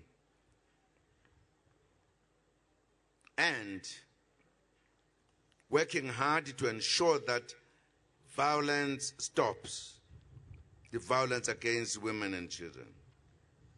Let us say no to violence, to abuse, to bullying of women and children. Let us support incidents of violence let us report, not support. Let us report incidents of violence when it takes place in our communities. It is not a private matter if somebody commits violence against another one. Together, let us work for a society where we no longer read or hear about the abuse that women and children often suffer at the hands of heartless perpetrators. A society where they are safe at home, at school, and at work. That is a society we want. A society where children play safely outside and women walk freely in the streets. This is a society we should work for. We need a society that makes vulnerable citizens safe. If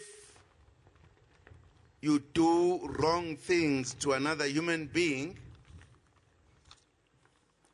now patla ibeha hantle ka Setswana ka siZulu le re inswela boya. In other words, that says your doings are equal to the doings of the animal. You are only running short of hair to be an animal. Inswela boya. Baring? Bari ka Setswana ke selalume. Huh? Kiswer. Hey, kiswer. Kiona yeyo. We don't want inswela boya phakathi kwethu. My report on my poison sibanjwe. Because it's wrong. It's anti-religion, it's anti-natural law, it's a bad thing. It's a bad thing to do something wrong to a small child or to an old granny. Hey man, ngabe ngizwe kahle leligama uthi kisini? Silalume. Silalume. Hey, aritsi badli silalumes among us. Huh? Hey, aritsi badli. So today, we are once again launching this campaign here among the people of this area, because we believe launching some of these campaigns must be brought to the people also who are in rural areas. It's absolutely important for us to do so, because we want all of us to participate in this campaign. Because if we always launch them in the cities and towns, we who stay in such areas, we might think this campaign does not belong to us. So this is an inclusive campaign that includes all citizens. So please, take part, be active, not just today or in the 16 days. Every day of the year, we must be active to reduce the impact of these wrongdoings. Director of the program, Ndate Premier, Mayor, Minister, it is my honor and privilege to declare the campaign of 16 days of activism of no violence against women and children officially open. Thank you very much.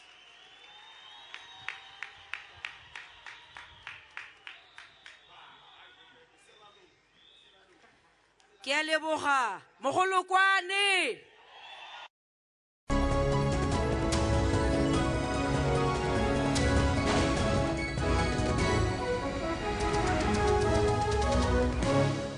Get all the latest news from the SABC's online news services on our website. Breaking news and in-depth coverage of everything from business, sports to politics and lifestyle. Catch the top news clips and watch live streaming of major news events on the SABC News YouTube channel whenever. Stay connected on the SABC News Facebook page and have your say on news that matters to you. And for the latest headlines and live updates from our reporters, follow us on Twitter. SABC Digital News, anytime, anywhere.